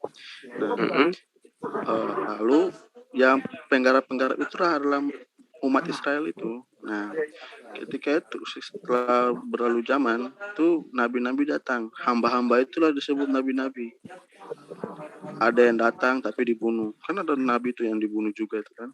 Ada yang tidak, istilahnya nabi itu ada yang didengarkan dan ada juga yang ditolak. Nah, setelah banyak nabi yang diutus dan mereka juga belum sadar, makanya diutuslah langsung anaknya saja gitu. Mungkin mereka lebih segani. Tetapi apa rencana mereka, penggarap-penggarap itu? Mereka sudah merencanakan menangkap dan membunuhnya, lalu membuangnya. Kira-kira itu siapa itu? Yang dimaksud anak yang dibunuh dan dibuang. Setelahnya kan berarti kan apa? Mereka melupakan juga, mereka tidak mau mengakuinya gitu.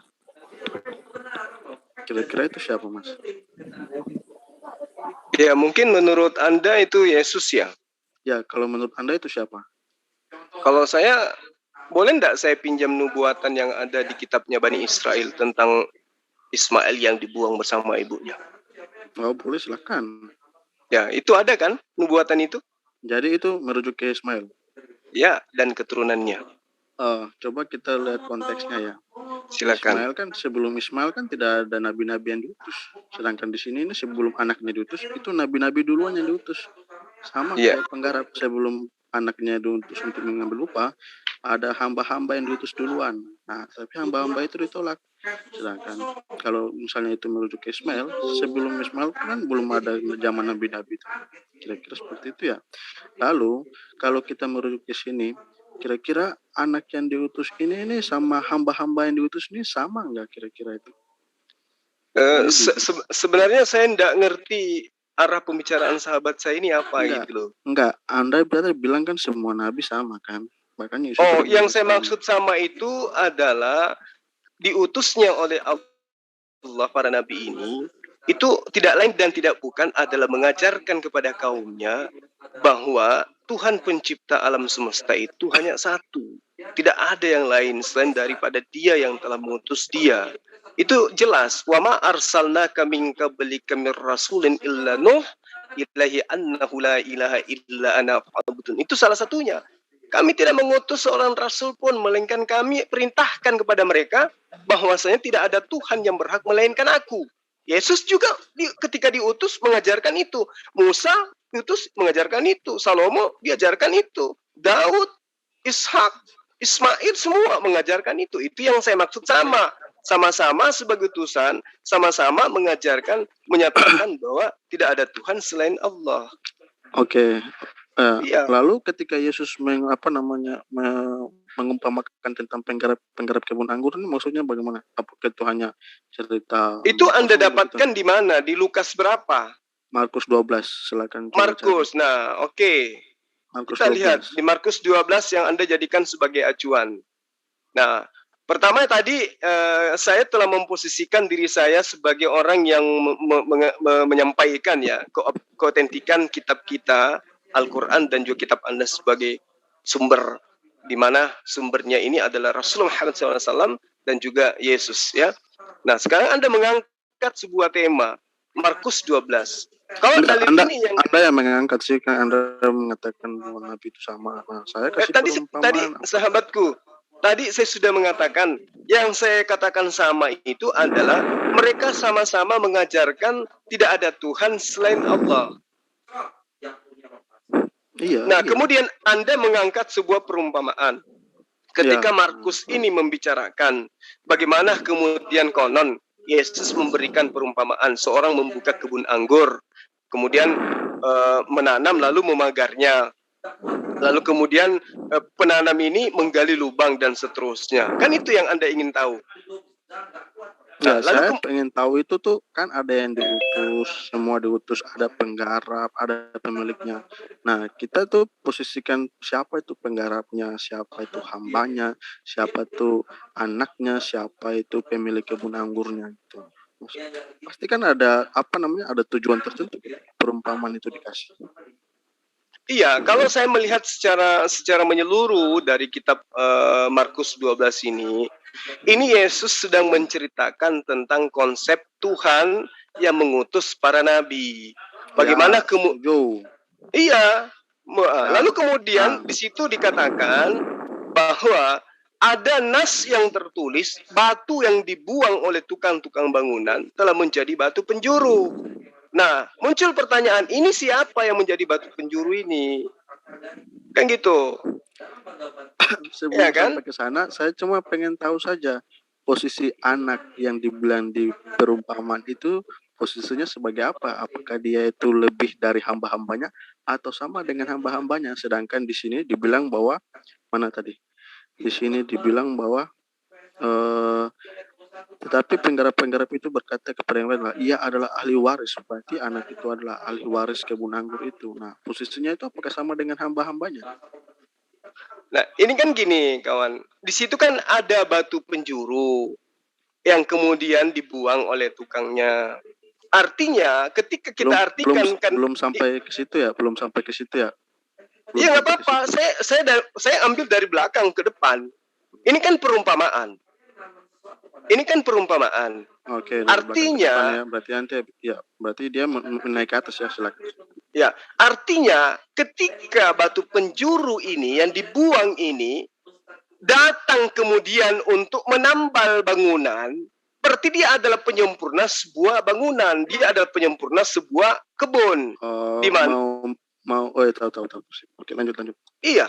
Jadi saya menilainya ini kan perumpamaan. Jadi perumpamaan ini ya kita punya hak masing-masing untuk mengartikan sesuai dengan apa yang kita mau kan.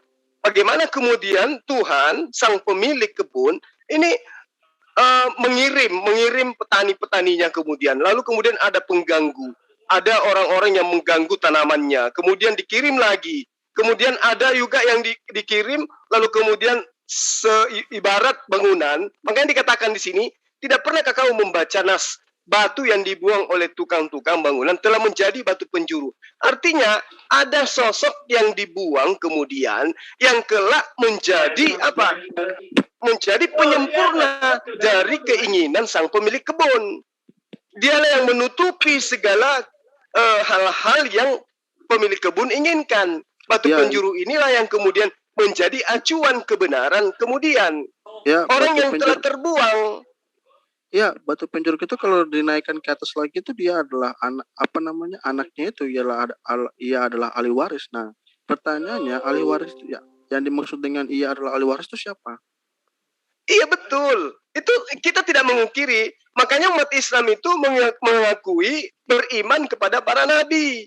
Nabi-nabi yang banyak itu diutus kepada Bani Israel itu kami akui. Ya, tetapi di antara mereka, juga diutus, anaknya yang ahli waris itu diutus. Nah, siapa tuh anaknya itu?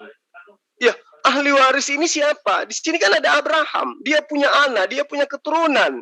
Dari anak, dia bapak dari nabi-nabi Abraham ini. Anaknya salah satunya adalah batu penjuru yang kelak turunannya menjadi penambal daripada apa yang menjadi keinginan sang pencipta, sang pemilik kebun. Coba kita, nah itu terbukti sekarang. Ini sederhana. kita nggak usah berpanjang lebar. Sederhananya begini. Ketika di dalam Markus 12 ini Anda jadikan sebagai acuan. Ya. Apa yang kemudian Yesus katakan tentang hukum utama? Dengarkanlah wahai Israel, Tuhan kita itu esa. Nyambungkah dengan konsep Kristen saat ini? Ya, Kasihilah. Oh enggak nyambung. Kenapa saya katakan enggak nyambung? Yesus itu dianggap juga Tuhan. Sementara Yesus bukan Tuhan, dia adalah manusia yang bertuhan. Jadi nggak nyambung. Kemudian kasihilah Tuhan Allahmu. Nah, kalau kita berbicara mengenai kasihi, itu jelas jika kamu mengasihi Allahmu, maka kamu akan mengikuti perintah-perintahnya. Anda boleh baca di dalam Yohanes 14, itu jelas di situ. Bagaimana kemudian Allah dikasihi dengan cara apa? Dengan ketundukan kita kepada perintahnya, kan gitu ya. Nah, lalu kemudian di situ dikatakan di Markus 12, kalau Anda jeli, bagaimana kemudian Daud menyebut batu penjuru itu dengan sebutan apa? Tuan. Sementara Yesus disebut sebagai anak dari keturunan Daud, anak Daud. Bahkan dia adalah tuan bagi kota Daud. Bagaimana mungkin kemudian ya Yesus ini bisa disebut sebagai tuannya, sementara dia adalah anaknya? Berarti ada oknum lain yang menjadi batu penjuru. Iya, ada oknum lain yang menjadi batu penjuru. Nah sekarang siapa? Coba saya kasih analogi sederhana. Di dalam Yohanes 16 ayat 7 sampai ayat 15, Yesus mengatakan, masih banyak yang ingin aku ajarkan kepadamu, tapi kamu belum mampu untuk menanggungnya. Tetapi akan datang sosok penolong lain yang akan mengajarkan segala hukum-hukum yang lebih sempurna, yang lebih baik dari yang maksudnya yang masih yang belum aku ajarkan disebabkan karena kamu belum mampu menanggungnya. Dialah yang akan kelak datang mengajarkan segala sesuatunya tentang hukum-hukum, tentang keadilan, tentang penginsapan dunia akan dosa. Siapa oknum ini? Inilah batu penjuru. Saya rasa terlalu melebar ya. Oh enggak. Sekarang sederhananya gini. Ketika Yesus mengatakan, masih banyak yang ingin aku ajarkan, tapi kamu belum mampu untuk menanggungnya. Coba Anda jawab. Siapa oknum yang diminta oleh Yesus di dalam Yohanes 14 ayat 16? Aku akan minta kepada Bapa agar Bapa mengirim penolong lain. Siapa penolong ini yang akan mengajarkan segala sesuatunya kepada manusia? Roh Kudus. Oke, kita buktikan. Coba Anda terangkan kepada saya. Ini kok melebar. Enggak, ini berbicara mengenai batu penjuru kan? Gila ya, batu penjuru ini adalah batu yang dibuang oleh tukang-tukang bangunan. Berarti betul. Ini Ismail, Yesus pernah dibuang nggak? Iya, Yesus tertolak loh. Kan tertolak kan dibuang. Enggak. Ini dibuang yang dimaksud ini dibuang. Dibuang artinya pernah enggak Yesus, ini perumpamaan. Pernah enggak Yesus itu dibuang? Itu kan perumpamaan kan. Berarti kalau perumpamaan bisa disejajarkan dengan tertolak. Nah, kan ini berbicara mengenai nas. Ingat perkataan Yesus. Ada nas. Berarti ketika berbicara ada nas, berarti ada tulisan yang pernah tertulis. Nah kalau tulisan yang pernah tertulis berarti larinya kemana? Ke Taurat kan? Anda bilang Yesus pernah dibuang. Sedangkan ini tertulis batu yang dibuang. Iya betul. Batu yang dibuang. Ketika Anda merubah batu menjadi Yesus, maka Anda juga bisa mempadankan kata dibuang menjadi sesuatu dan tukang-tukang menjadi sesuatu juga begitu. Oke. Hanya mengganti kata saya batu ikuti arah pikiran lalu saudara. Dibuangnya itu diambil. Lalu tukang bangunan diambil juga begitu. Baik. Kan batu penjuru ini adalah penambal, betul? Aku mati. Ya. Batu penjuru ini adalah penambal bangunan sehingga bangunan itu utuh, betul?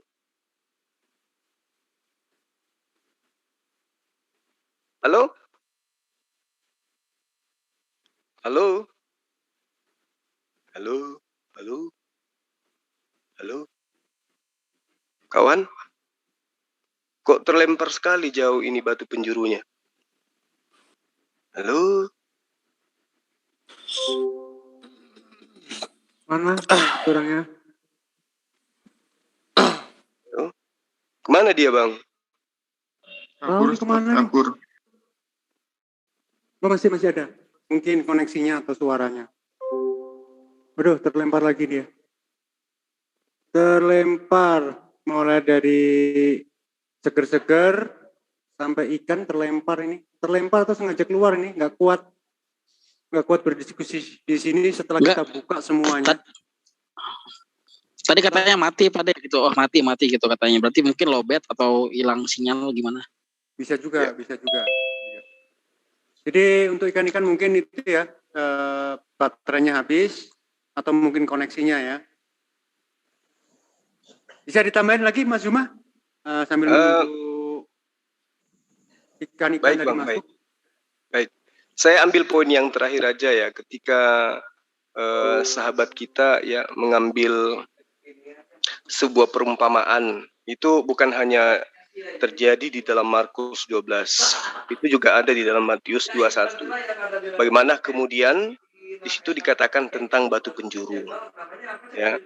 Nah, kalau berbicara mengenai batu penjuru yang diambil di dalam kitabnya sahabat Kristen di Markus 12 ini, itu seperti yang saya terangkan, itu juga ada di dalam Matius ya, di dalam Matius 21 ayat sekitar ayat 40 ke bawah ke atas lah gitu ya.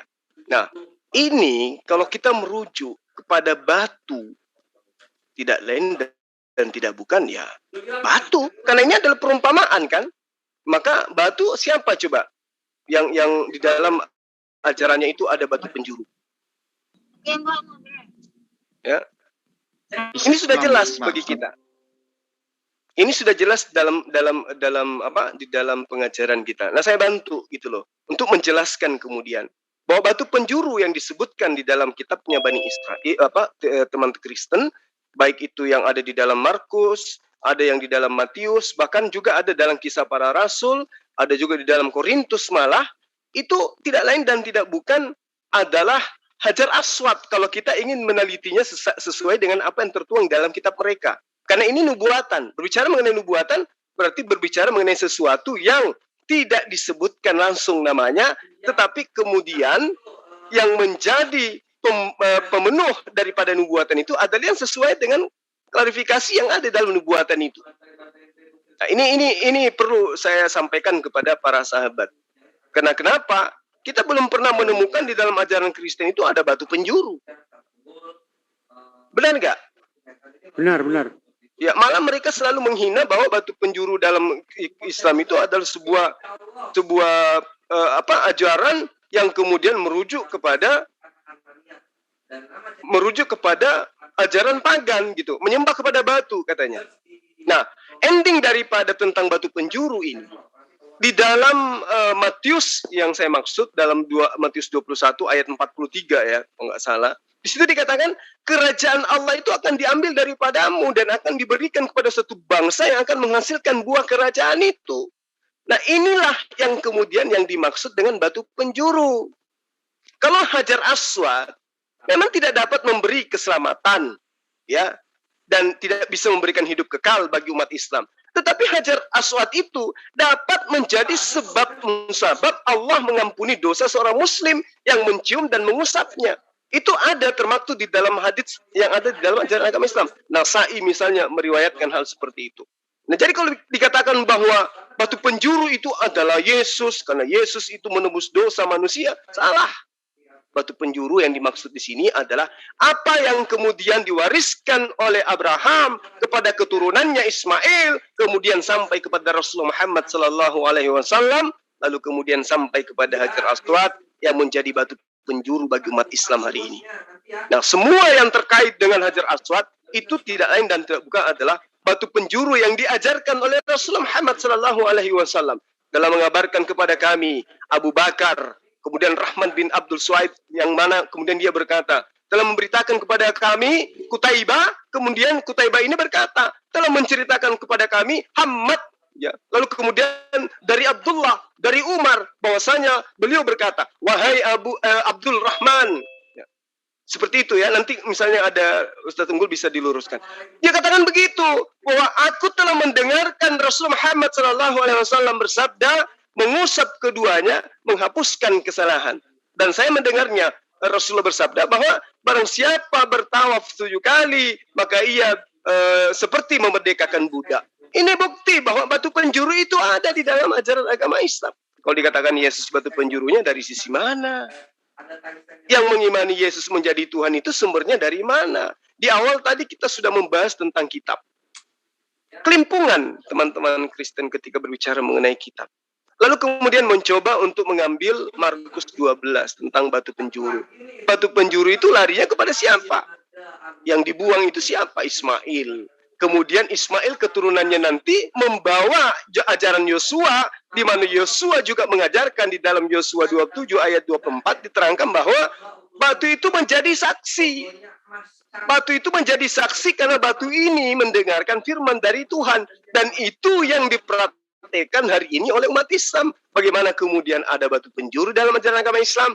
Dan batu itu akan menjadi saksi. Bahkan Allah menerangkan melalui apa yang disabdakan oleh Rasulullah, bahwa siapa yang menyentuh maka dosanya akan dihapuskan. Artinya bukan batu yang menghapuskan, tetapi Allah yang menghapuskan berkat daripada kesungguhan orang Islam untuk menempuh perjalanan berziarah kepada batu yang disebut dengan batu penjuru itu.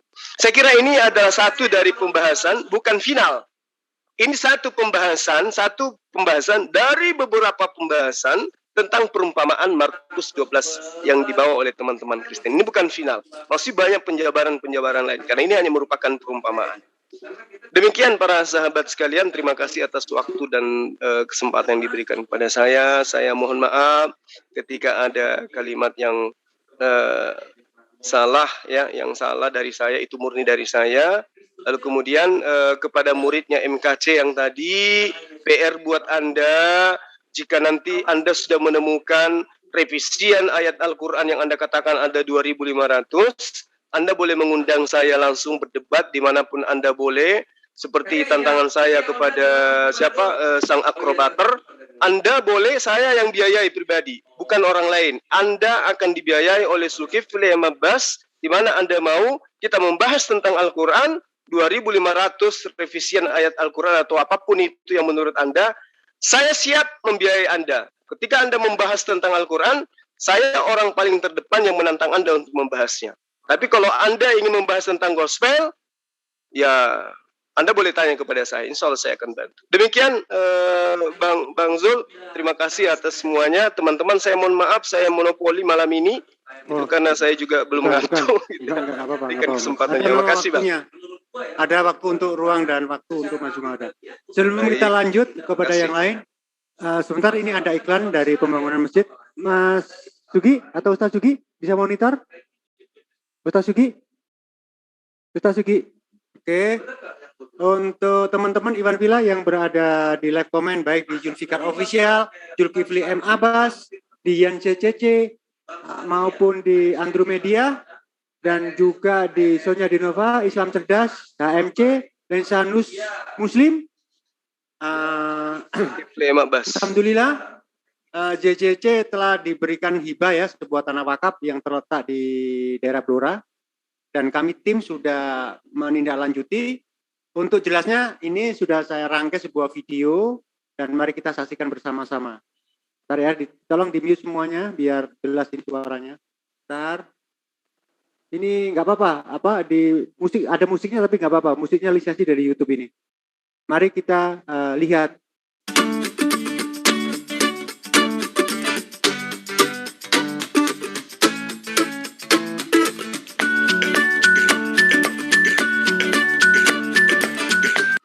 Ya beginilah jalannya menuju lokasi Iwan Villa. Perjuangan kita JCC insya Allah akan selalu terus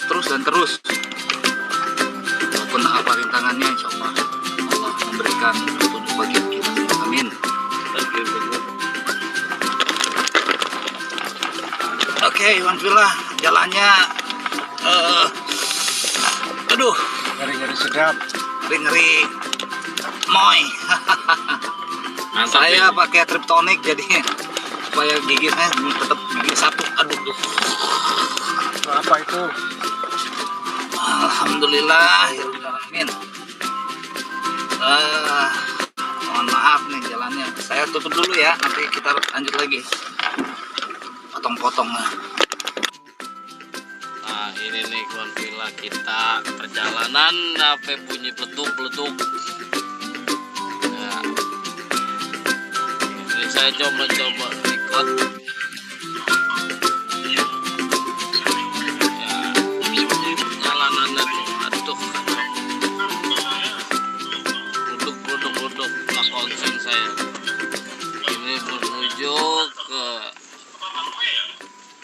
tanah wakaf untuk pembangunan masjid lah, jangan lagi dulu. Aduh, mohon maafin ya.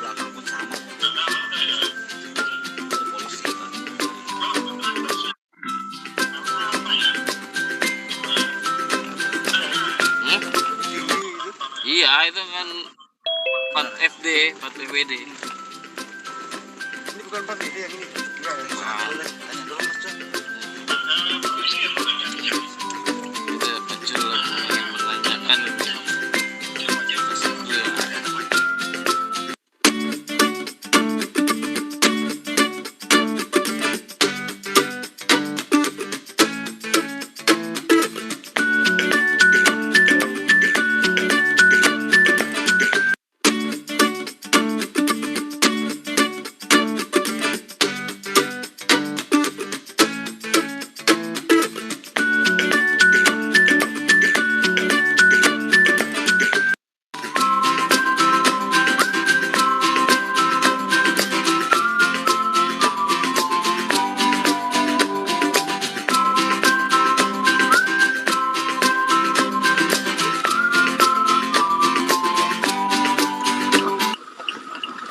Ini keadaan malam, saya perjalanan malam di Wangtula, pulang dari satu tempat. Alhamdulillah, sambutan masyarakat baik dan juga kepala desa, tokoh masyarakat menyambut dengan baik dan merasa berterima kasih untuk uluran tangan kita. Mereka sangat antusias sekali dalam pergerakan kita ini. Dan tadi Pak Lurah juga sempat mengucapkan terima kasih dan meminta dukungannya kepada kita. Alhamdulillah. Insya Allah kita besok lusa akan kesini lagi untuk menjadikan atau meneruskan pekerjaan kita yang belum kita selesaikan. Terima kasih Wangtula. Assalamualaikum warahmatullahi wabarakatuh.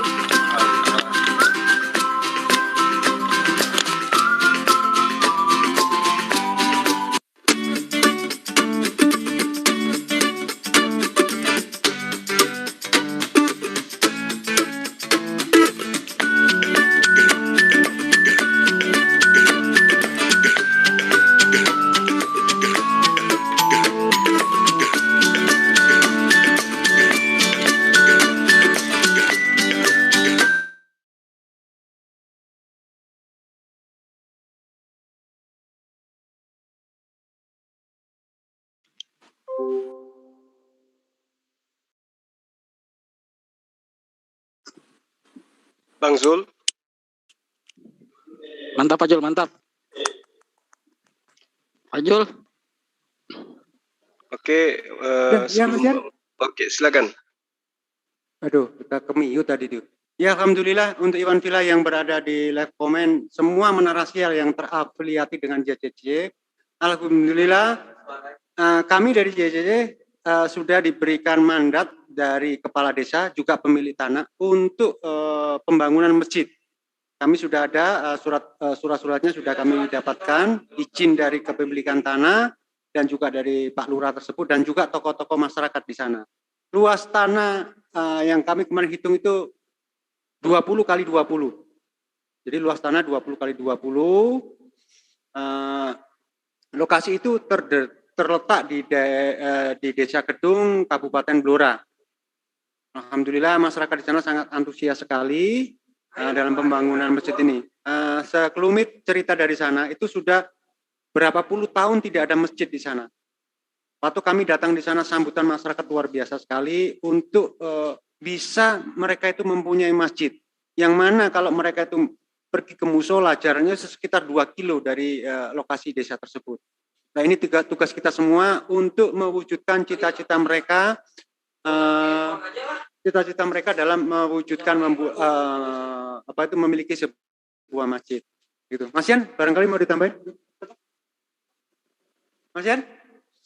Ya, untuk Iwan Villa yang ingin berdonasi, kami sudah membuka rekening untuk sementara ini kami memakai rekening pribadi karena masih proses dalam proses pengurusan rekening yayasan. Jadi bagi siapapun yang ingin beramal jariah dalam pembangunan masjid yang insya Allah kita akan namakan Masjid Jojahidin. Insya Allah kita akan namakan masjid itu Zujaidin.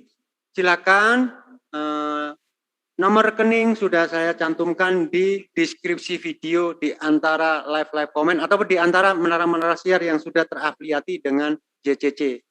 Jadi silakan bagi teman-teman untuk berlomba-lomba beramal jariah dalam mewujudkan cita-cita masyarakat di sana membangun sebuah masjid. Yang lainnya monggo ditambahin, Mas Zian atau siapa? Saya sedikit aja, Baju. Silakan. Oke, Assalamualaikum warahmatullahi wabarakatuh, Iwan Villa yang dirahmati Allah Subhanahu wa taala. Mungkin hanya pengumuman sedikit saja. Pengumpulan dana saat ini alhamdulillah sudah mencapai sekitar ini kurang lebih ya 6.800.000 rupiah. Alhamdulillah, mungkin nanti akan terus dan terus. Insyaallah silakan beramal jariah dan insyaallah apapun itu kita amanah insyaallah. Silakan Bang Jul, itu aja. Saya tambahkan sedikit Bang. Boleh. Silakan. Baik pada sahabat-sahabat sekalian ya netizen yang ada di luar tanah, bahwa keberadaan kita selama ini ya udah bertahun kita bersama itu melahirkan sebuah kedekatan ya secara spiritual, bahwa kita menyadari kita bukanlah orang yang benar-benar memahami Islam, agama kita ini sebagai agama dari Allah yang begitu sempurna. Kita tidak memahaminya secara utuh oleh karena kita bukan, banyak di antara kita ini yang tidak berasal daripada orang-orang yang berasal dari pendidikan yang tadinya digembleng di pondok ya, orang-orang yang keluaran pesantren yang bisa memahami Islam secara sempurna. Namun dengan adanya channel-channel Muslim, nah inilah yang kami upayakan. Ya kemampuan kami hanya sebatas ini. Bagaimana kemudian menyegarkan kembali kepada kita semua. Islam itu seperti ini, kitabnya itu kayak begini, nabinya itu seperti ini, konsep ketuhanannya seperti ini. Ya mungkin dengan kemampuan kami yang begitu sederhana, yang masih proses belajar, para sahabat-sahabat di luar sana bisa dengan nyaman menerima apa yang kami sampaikan itu dengan baik. Lalu kemudian menjadi dasar pegangan di dalam hidup ini untuk kemudian menjauhkan diri ya dari pengaruh-pengaruh yang bisa menjadikan kita itu ingkar terhadap pencipta kita. Ingkar untuk sujud kepada yang telah memberikan kita hidup. Dan hal ini juga saya rasa sangat bermanfaat bagi saya pribadi, bagi teman-teman Kristologi dan Islamologi, bagaimana kemudian apa yang kami sampaikan itu menjadi sebuah amal jariah. Karena tujuan kita datang di atas muka bumi ini semata-mata hanya untuk sujud dan kembali kepada pencipta. Nah, semua ini bisa sempurna, ya, bisa sempurna di hadapan Allah ketika apa yang ada pada diri kita itu bisa kita titipkan melalui gerakan-gerakan seperti yang sedang kita lakukan saat sekarang. Kita punya harta sedikit, tinggal bersama dengan kita harta itu. Besok habis, kita tidak tahu arahnya kemana. Kita dapat duit banyak, tapi kita tidak tahu, entah sebulan, entah 2 bulan, entah 3 bulan, duit itu hilang tanpa bekas. Nah karena itulah kemudian saya mengetuk pintu hati para sahabat sekalian, khusus kepada sahabat-sahabatku yang dekat dengan saya, yang biasa menyapa saya ya, itu kurang lebih 135.000 gitu. Kalau 135.000 ini nyumbang 5.000 aja satu personil ya. Ya coba Anda kita kalikan gitu. 5.000 ditransfer ke nomor rekening Bang Ian sebagai rekening penampung untuk pembangunan masjid. Bang Ian bisa kalikan nggak kalau 5.000 dikali 135.000 orang? Bisa nggak Bang? Rusak kalkulatornya itu. Ini 5.000 loh. Saya yang rusak apa kalkulator saya rusak? 5.000 banyak banget. Ini 5.000 ya, 5.000 kita kalikan dengan 135 orang misalnya. 135.000. 135.000, iya kan? Nah, itu dikali 5.000 aja. Ini 5.000 masih berarti nggak bagi teman-teman? Itu bisa menghasilkan berapa? 600 juta lebih untuk membangun masjid. Itu kita sudah bisa membuat begitu mewah. Nah, ini bukan masalah 5.000-nya. Ini bukan masalah 5.000-nya. Masalahnya ketika bangunan yang merupakan rumah Allah itu sudah utuh, lalu kemudian orang tinggalin untuk beribadah secara turun-temurun. Kalau kiamatnya nanti 3.000 miliar tahun kemudian, maka sepanjang itu pula uang 5.000 ini mengangkat kita ke jannah. Bayangkan.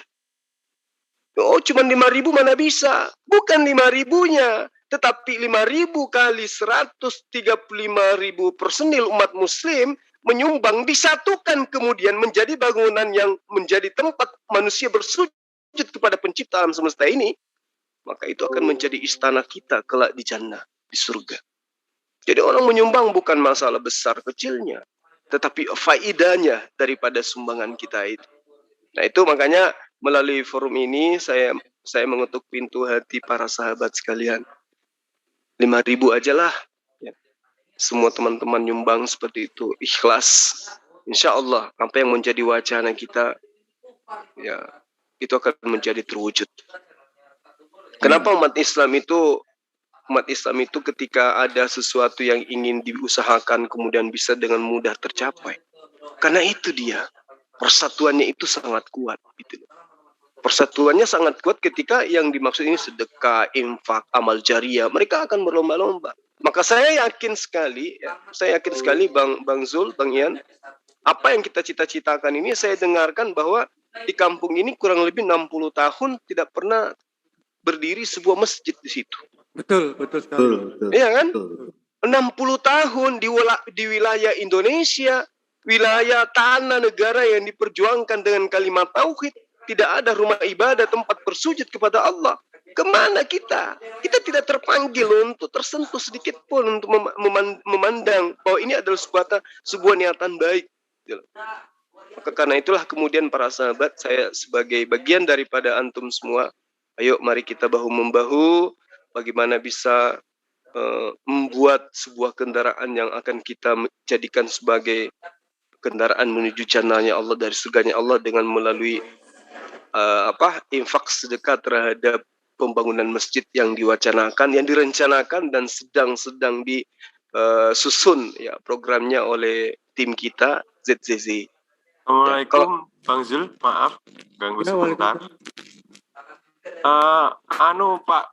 Pak Zul, ini ada yang mau nyumbang, tolong di live chat dikirim anunya. Rekening, nomor rekening.